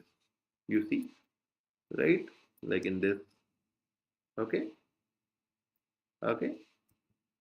So here in this image, you can see that they are showing you the strain handling region also. So I hope you have understood the stress strain curve, right? What is the strain handling region? What is the plastic behavior? What is this, that? So see, now they sometimes ask you that to identify which material is brittle, which material is ductile. Okay. So basically the ductile materials are those materials which can be stretched in the form of wires. Okay. Like for example, so it is, if I define it, so it is a property, it is a property due to which a material can be stretched. A material can be stretched. A material can be stretched as a wire. Okay. So basically the ductile materials are the ones which have large plastic region. Which have what? Which have large plastic region. Okay. So the material which are having the large plastic region are known as the ductile material. Are known as the ductile materials. Right? Okay. Now, unlike the ductile material, we have the brittle material. So, brittle material are obviously opposite to that of the ductile. Okay, which has very small plastic region. Okay, so there is no neck formation of, okay, the brittle material. So, like if you think of a steel, if what happens, so you must have steel glasses at your home, right? Or steel, you must have seen the steel. This is one steel thing. See, this water bottle. This is steel, general. Okay, so if I drop it, I am very sure it is not going to break. But I don't do that. I will have some water instead. Just a moment.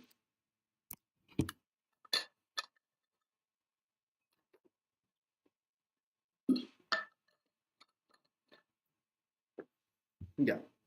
Now, if this steel bottle fell from the table, I'm sure it is not going to break. Okay. If I want to break it, I have to apply some force, then it will deform to some extent, it will stretch to some extent, and then it will break. So, brittle materials are those which show negligible plastic region, negligible stretch, like a glass. If a bottle is of glass, probably when it fell down, it is going to break in pieces. Okay, it is not going to show you any sort of the deformation or the permanent changes in the dimension like the glass, right? So brittle material have very small plastic region. Okay, so normally we categorize the materials in ductile and brittle. Okay, And there is one more material. So it has some though elastic region, but that is very small. Okay. Now there is some material that is called as the elastomer, like the rubber. It has no plastic region. It has no plastic region. Okay. Like for example, rubber, if you see, if you stretch the rubber and if you keep stretching it, it will break. But wherever you leave it, wherever you remove the force, it is going to regain its original position. It happens or not, right? Wherever you leave the rubber, wherever you stop applying the force or increasing the force, it will be having, it will not show any further deformation, right? So let's see a few questions to understand. See, so we have seen the tensile testing, we have seen the stress strain curve. Now we know that where are different points out there. Right, now we'll do one question so as to understand. So let's first solve this one neat question. Just show you.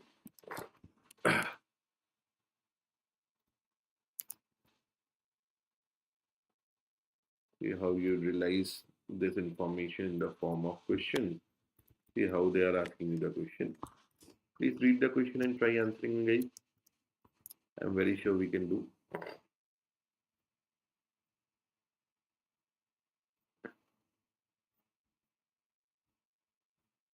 What should be the answer to this question?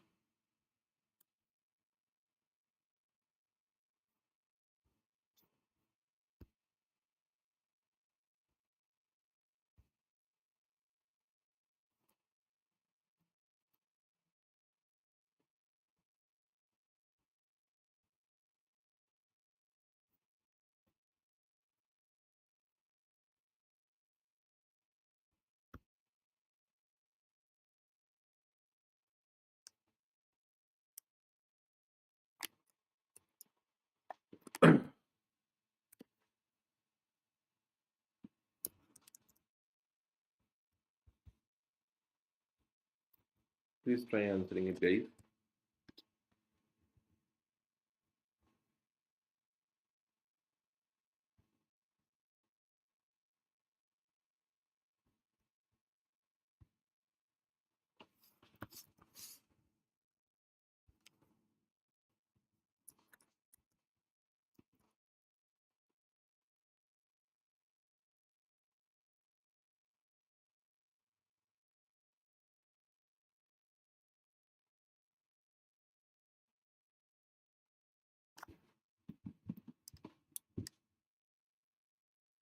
Please try answering it.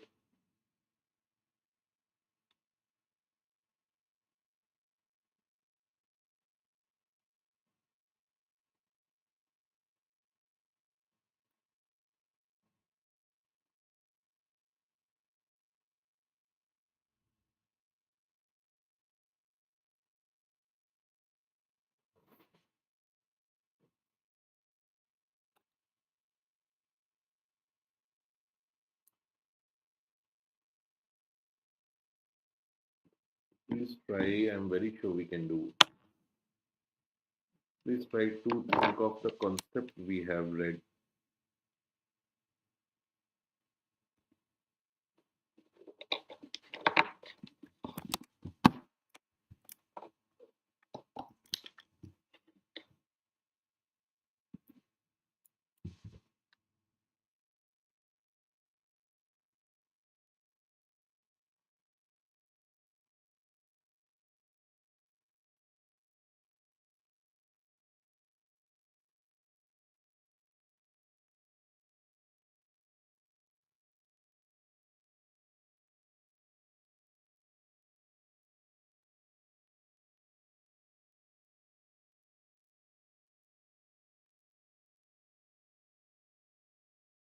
Please do.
So see how we can try this question. So it says the stress strain curve are drawn for two different materials, X and Y. It is observed that the ultimate strength point of the fracture point are close to each other for material X and are far apart for material Y. Okay, so the fracture point and ultimate strength point are close. So that means that is the brittle material. Okay, and if they are far, so that means it shows more of the plastic strain. So it is when it shows more of the plastic strain, that means it is a ductile material. So X is going to be a brittle material and Y is going to be a ductile material, right? Okay, now let us start trying it. So see, once understand one more thing. So see, as a material, we are very much interested into the stress at the yield point. So we'll call it SYT, and we are interested in the stress at the ultimate point. That is the stress corresponding to the maximum load. So this SYT is your yield strength.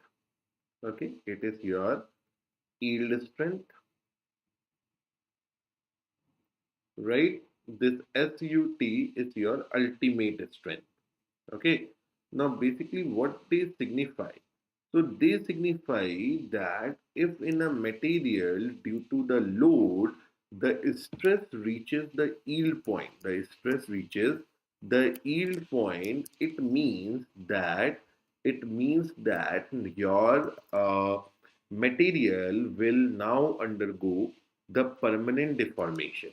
Whereas if the ultimate point is reached, that means neck has formed, and once the neck formation has begun or neck formation takes place, that means your material is of, your body is of, your component is of no use now. It is going to break any time from now.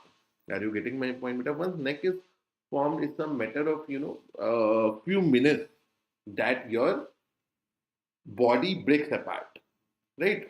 Okay, so ultimate strength is the point refers to that. Okay, I hope it is fine to everyone. Now let's try to deal with one question. So this question will tell you everything, right?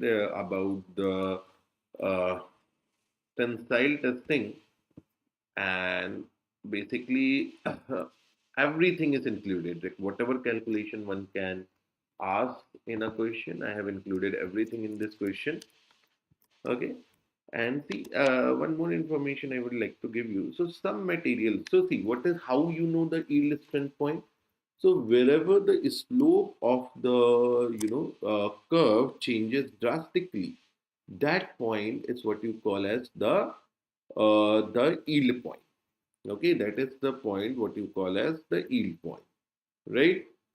Okay, that is the point where you call as the yield point, right?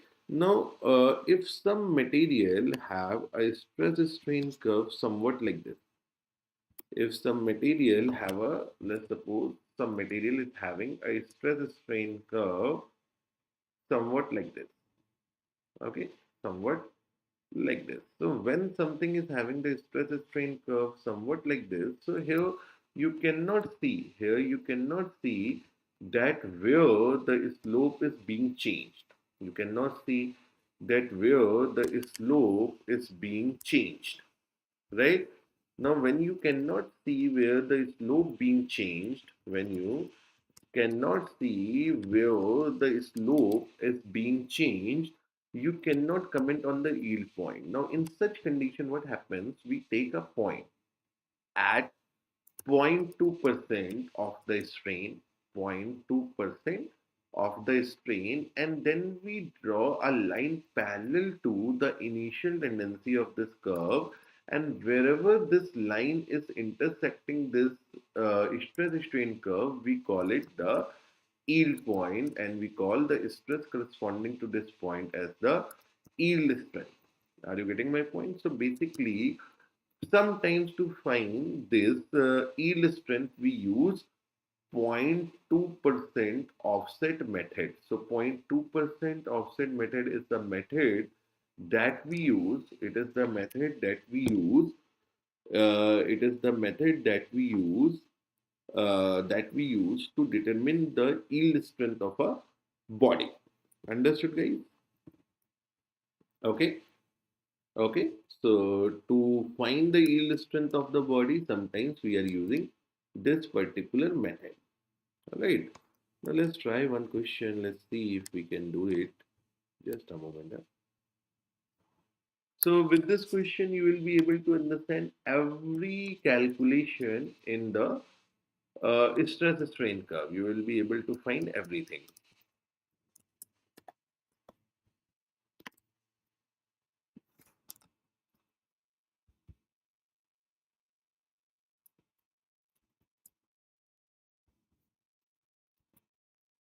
Let's try.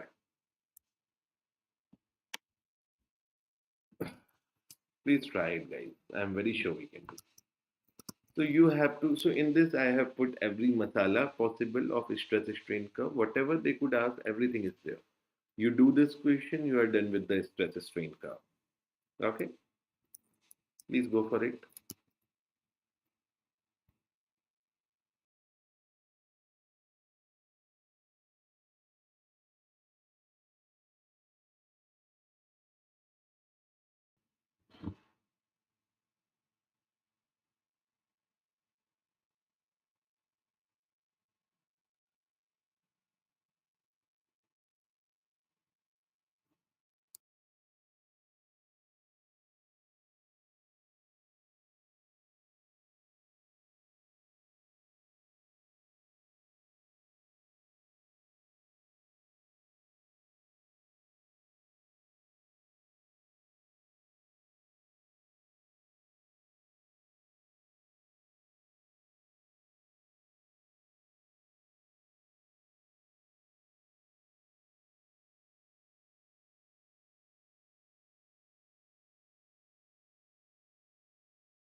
Please try.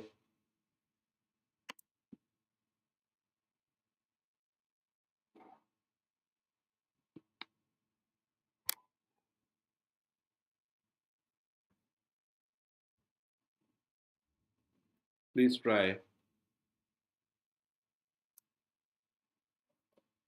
See, I want you to try this question.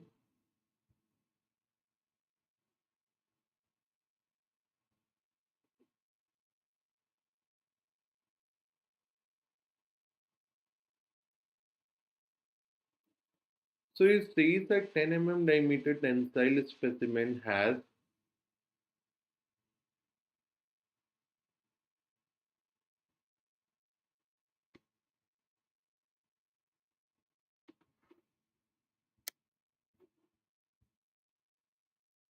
please do.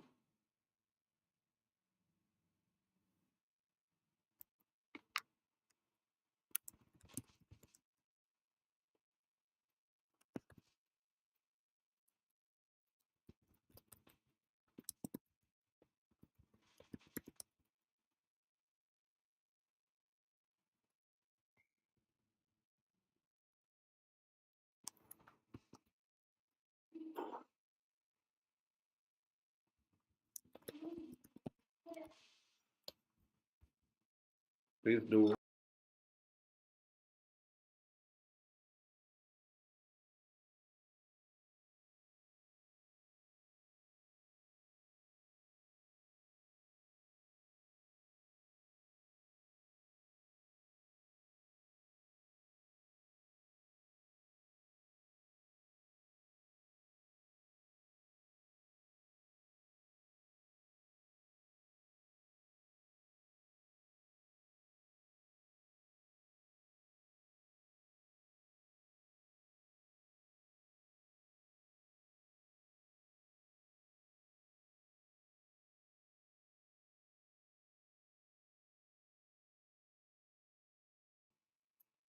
Please go.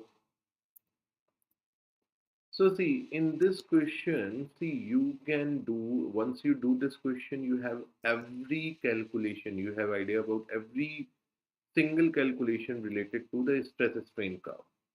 Okay, please try. I'm very sure we can do if we try to.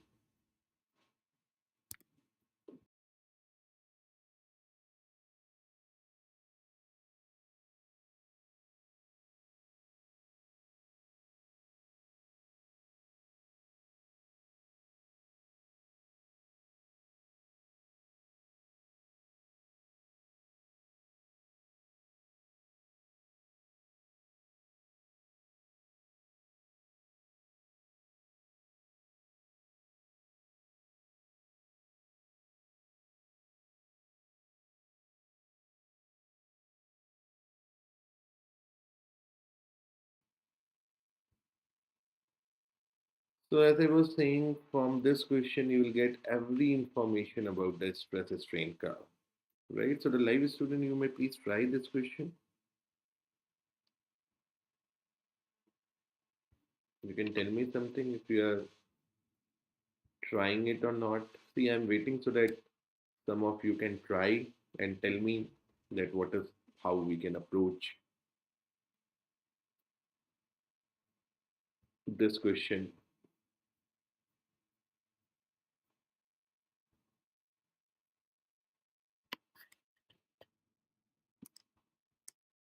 Please go for it.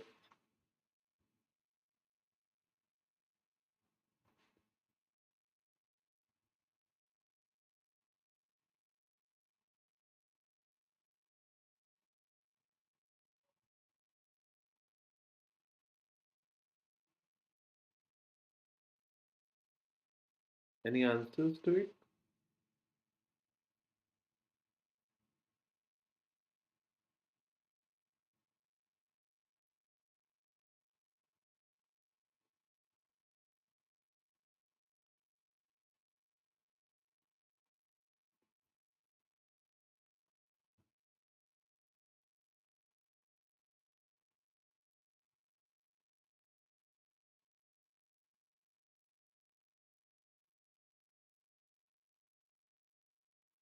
Any answer, guys?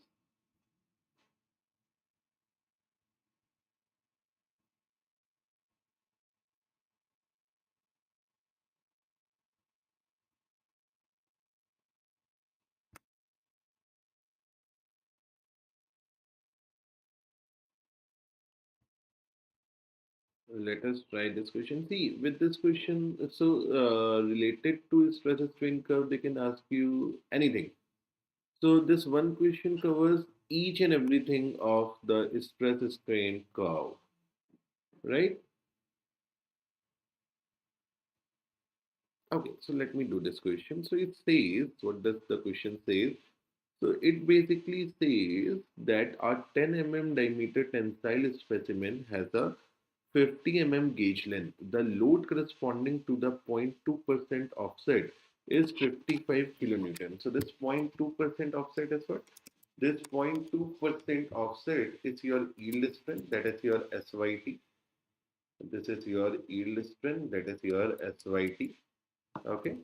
So this SYT is 55 kilonewton. This SYT is 55 kilonewton, and the maximum load, so sorry, not SYT, but load at 0.2% offset. That means load at yield. So what I told you, when they say this 0.2% offset, it means that the load at yield point, so load at yield point is 55 kilonewton. It is 55 kilonewton, and the maximum load, okay, the maximum load is what? It is 70 kilonewton, and load at fracture, okay, load at the point of fracture, it is 60 kilonewton.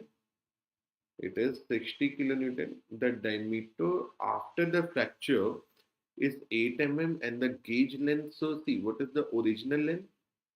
Original length is 50 mm. Original length is 50 mm. Right. Original diameter is 10 mm. Okay. Original diameter is 10 mm, and the final length is 65 mm. Okay. And the final dia is your 8 mm. So see what they are asking you. So first of all, they are asking you percentage elongation. Let's calculate the percentage elongation. So percentage elongation, as the name suggests. So see, when you do this testing, Kalpesh, hello Kalpesh, Kalpesh, my dear, हम क्या कर रहे हैं? What we are doing here? So basically, we are trying to understand the stress strain curve. हम stress strain curve समझने की कोशिश कर रहे हैं. तो अभी मैंने थोड़ी देर पहले ना ये स्ट्रेस स्ट्रेन कर्व देखो बहुत डिटेल में समझाया, ठीक है? अगर आप ये सेशन पूरा देखेंगे तो बिल्कुल कैसे बनता है, कहाँ क्या होता है, देखो सारी चीजें बताई है मैंने आपको। स्ट्रेस स्ट्रेन कर्व से आप क्या क्या देख सकते हैं ये भी बताया है। तो बेसिकली देखो ये होता है स्ट्रेस स्ट्रेन कर्व। आप मुझे एक बार बताइए, आपको कुछ थोड़ा बहुत इंफॉर्मेशन है स्ट्रेस स्ट्रेन कर्व के बारे में? कल्पेश बताइए बेटा, क्या आपको थोड़ा कुछ इंफॉर्मेशन है इस कर्व के बारे में, या बिल्कुल ही नहीं कुछ इस कर्व के बारे में जानते हैं?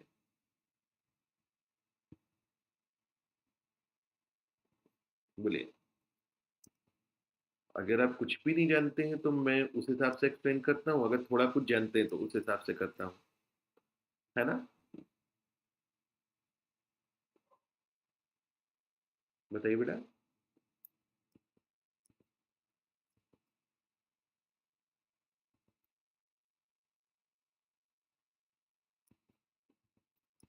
And the other live students also can tell me what do you think of it.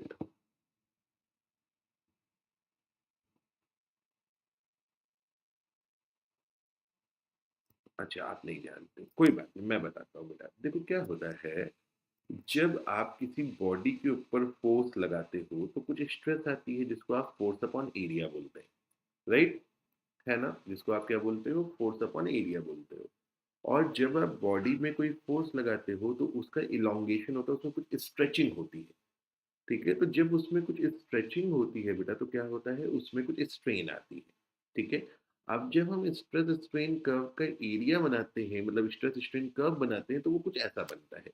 देखो बहुत डिटेल में देखने के लिए आपको ये सेशन एक बार और देखना पड़ेगा दोस्त, ठीक है? क्योंकि आप देखिए 2.5 घंटे से पढ़ा रहा हूँ, 2.5 घंटे की चीज तो कैसे रिपीट कर पाऊंगा, है ना? तो कोशिश करता हूँ, ठीक है? तो हमने बेटा स्ट्रेस स्ट्रेन कर्व को करने के लिए हमने ये प्रॉब्लम ली, ठीक है? मतलब इस प्रॉब्लम के मदद से हम क्या करने की कोशिश कर रहे हैं, हम समझने की कोशिश कर रहे हैं, ठीक है? तो बेसिकली क्या था कि अब पहले तो अभी तो मैंने केवल इन्फॉर्मेशन लिखी।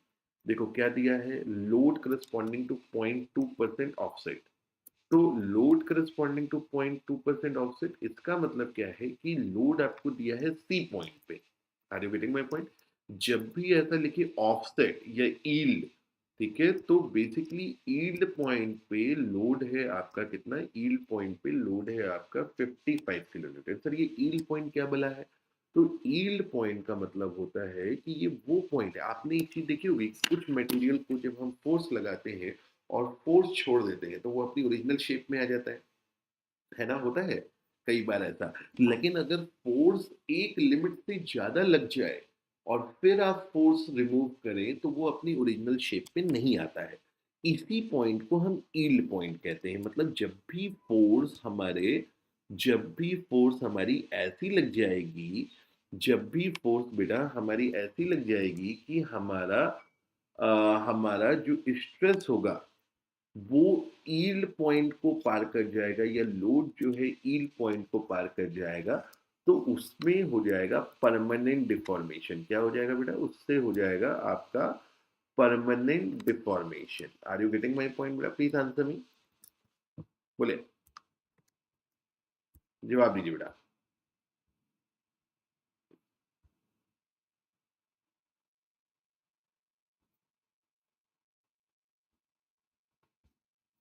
है ना कल्पेश, ये बात समझ में आई? ईल्ड का मतलब समझ में आया? बताइए हाँ या ना। अगर ईल्ड का मतलब समझ में आया तो बताइए हाँ या ना।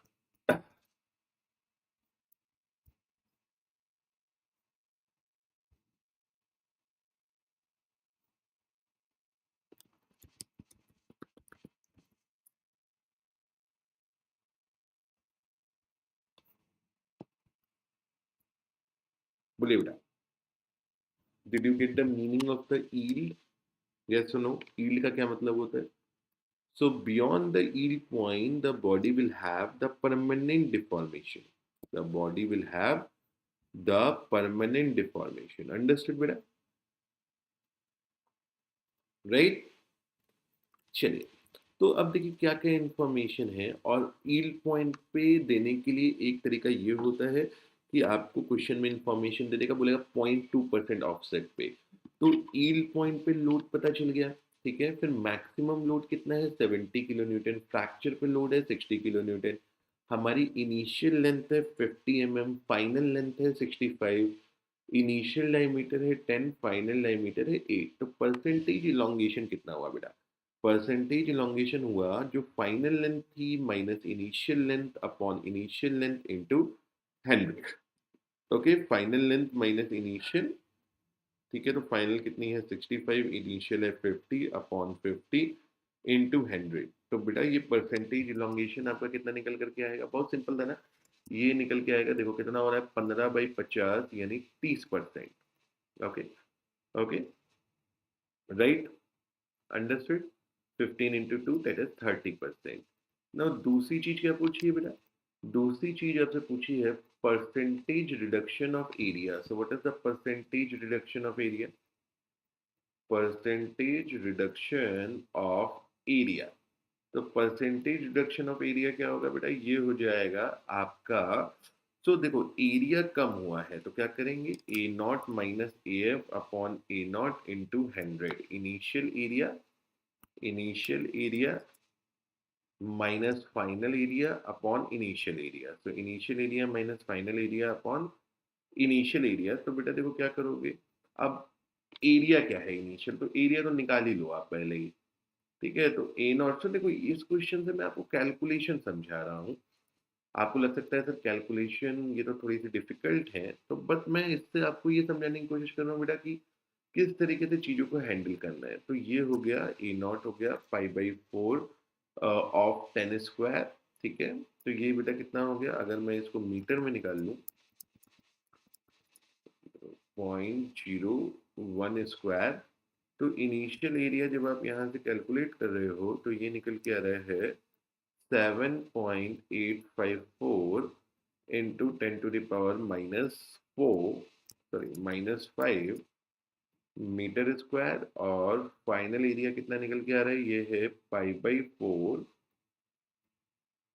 DF स्क्वायर यानी π/4 फाइनल डायमीटर कितना है 0.008 होल ऑफ स्क्वायर, तो बेसिकली ये कितना निकल के आ रहा है, ये निकल के आ रहा है 5.027 into 10 to the power minus 5 metre square. I hope it is fine to everyone, right?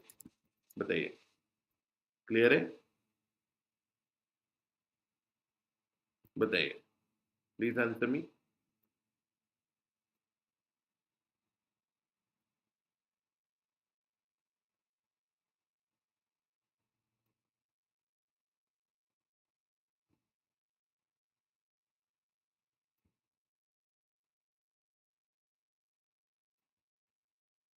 बोलिए।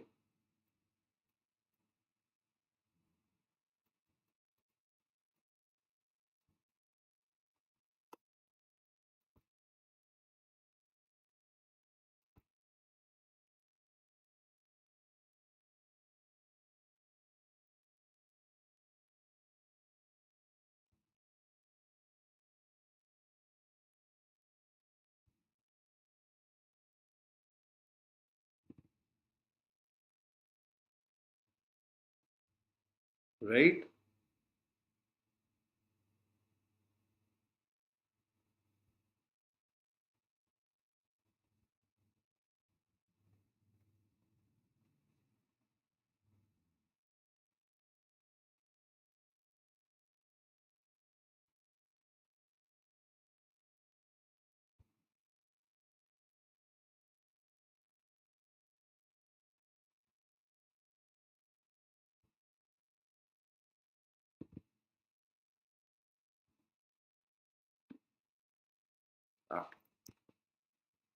So sometimes some people come on so see on YouTube it is very easy to come and say something, anything you want, right? There is no, but like what to comment on that. Anyway, so we are having now the original area and the final area. Okay, so what is the percentage reduction? So we are going to put all these values here in this formula, and when we'll be putting all these values in the formula, we are going to get 36%. We are going to get what? We are going to get the 36%. Now, what else they are asking? So, percentage elongation you can get from the uh, uh, tensile testing or the stress strain curve. So, all this information is related to the stress strain curve only, right? So, percentage elongation we got, reduction of area we got. Now, what is the tensile strength? So, whenever they ask you tensile strength or ultimate strength, so see, remember, ultimate strength is the strength, you know, uh, at the point where load is maximum, okay, where necking happens. So it is basically the maximum load upon the original area. So maximum load they have given 70 kilonewton. So you need to take care of the units. So you need to change the 70 kilonewton into Newton. And what is the area? Area is 7.854. 7.854 into 10 to the power minus 5. So when you do that, you will be getting somewhere near 891 megapascal, right? So see, in this question, what I'm trying to do, I am trying to give you that how we can do the calculation, okay, if the information are given to us. Are you getting my point, my dear?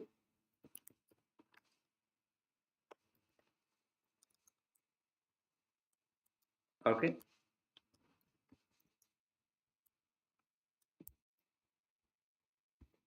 wonderful. Now see, so what else they are asking? So this has also happened. Now yield strength. And one more thing, very important thing is that you always, whenever you are finding these things or the strength or something, or the stress from the stress strain curve, you always need to, you always need to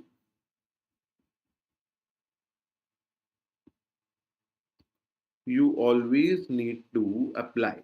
You always need to apply you always need to use this. You need to use this concept. Understood? Okay. So see what happens. So we have to find the yield strength. So yield strength is going to be load at the yield point. So what is the load at the yield point? It is 55 kilonewton. Okay, what is the original area? This is 7.854 into 10 to the power minus 5. So this is going to be how much? This is going to be 700 megapascal. This is going to be how much? This is going to be 700 megapascal. Okay. Now they are asking you the fracture strength. So yield strength is done. Now they are asking you the fracture strength. So what is the fracture strength? So it is load at the fracture. What is the load at the fracture? That is 60 into 10 to the power 3. And always you need to consider the original area. So that is 7.854 into 10 to the power minus 5. So when you calculate it, you are getting 764 megapascals. So as I said, see the strength at the ultimate point at it, that is at the point of necking, is always more than the strength at the point of, or the stress at the point of fracture. Right? Okay. Now see, I'm very much interested in the last two parts. Okay. Now see, it says if Young's modulus is 200 GPa, the elastic recoverable strain at maximum load. So what is going to be the elastic recoverable strain? So what is going to be the elastic recoverable strain? So see, the elastic recoverable strain. So what is the elastic recoverable strain? It is the strain that you get from the Hooke's law. Okay. See, no matter whatever strain happen in a material, in a body, to a certain extent, when you remove the load, some strain will be recovered.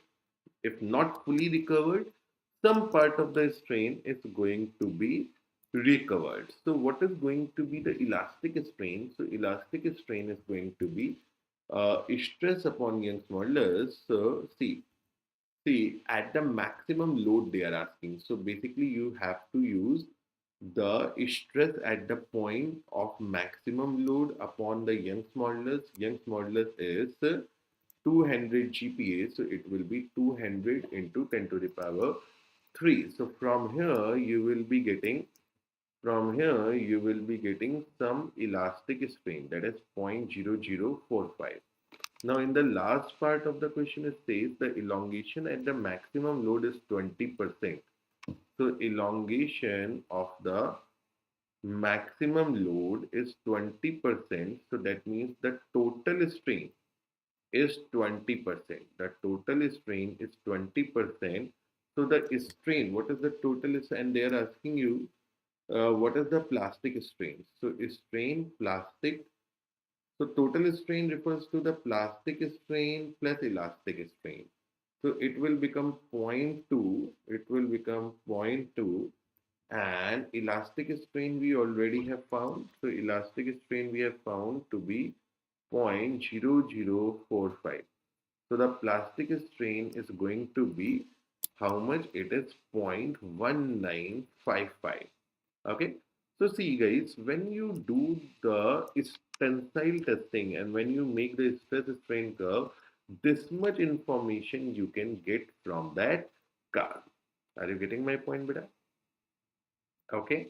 Are you getting my point? Okay. Okay. Now please understand this. So sometimes they ask you somewhat like this. I'll just show you something. Okay.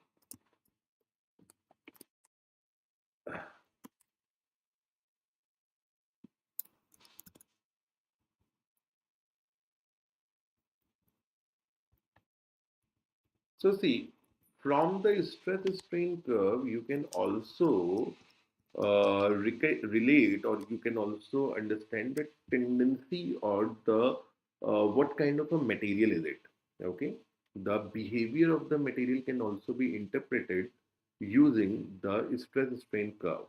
Like for example, in the first case, you can see that this is a linear elastic material. So if the stress strain curve of some material you have made is like that, okay, so it means it is like that. So it means that this is your linear elastic curve. Understood, beta? Okay, this is your linear elastic curve. Is that clear? Now, the second one is linear elastic perfectly plastic. Linear elastic perfectly plastic. So, what is this linear elastic perfectly plastic? Okay, so what does that mean? So, it means that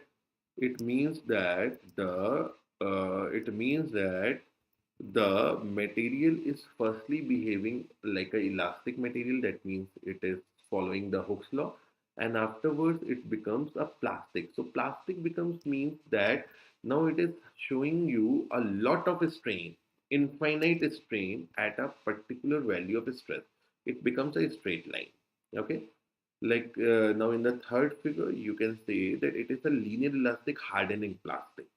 Okay, so firstly, you see that to some extent in the material, the Hooke's law is valid. The stress and strain are linearly proportion, and afterwards, the slope of the curve changes. It doesn't become flat. That becomes it means it doesn't become the perfectly plastic. Perfectly plastic means that at a given value of stress, it continues to elongate. It shows a lot of infinite strain. Okay, or you can say a material is deforming or straining at a particular constant value of stress. So normally it doesn't happen with any material, right? Okay. Okay, so normally materials are having this behavior that they are firstly elastic, then they show the strain hardening behavior. So linear elastic hardening plastic, in this initially the curve is linear, that means the stress and strain are directly proportional initially. Afterwards the slope changes and the material becomes strain hardened, that means it is now resisting its further deformation, right? And this is linear elastic hardening plastic with unloading. What does that mean? So if you remove the load at a certain point, the strain is going to be, some amount of strain is going to be recovered, and that amount of strain that is getting recovered, okay, so this is how the curve is shown. So if you remove the load from here, if you remove the load from here, what happens? It is now going to recover. It is not going to come back to its, to some of the strain will be recovered. Okay. Okay, I hope it is fine to everyone. So guys, see, in this session we have, completely evaluated the stress strain curve. We have understood each and everything that is necessary to be understood from a stress strain curve. So I hope that you guys have enjoyed the session, and now stress strain is completed. So basically, I can say the properties of solid is completed. There is just one thing, one small 10 minutes 15 minutes thing is left, that is the shear stress and strain and the bulk modulus thing. Okay, so I'll make one more video on it. So see, on today I have completed the fourth chapter on this channel. Previously I have completed units and measurement. Okay, motion in a straight line, motion in a plane, and today I have completed the first chapter of physics part 2 of class 11, that is properties of solid. Okay, so after this particular chapter, I have to make one more video. So in the evening also, I'm coming up with questions video.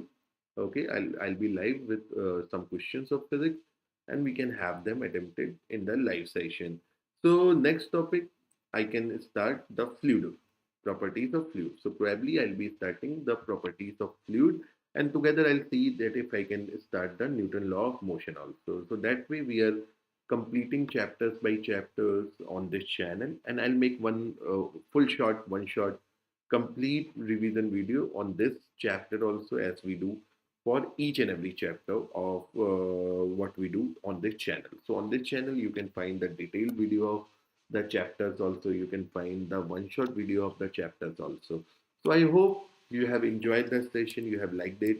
My name is Dr. Shankar Sir. I am your physics educator, and in the last, I'll just request you to subscribe the channel if you haven't subscribed yet. So with this, thank you very much. Have a good day, and we'll see you in the next session.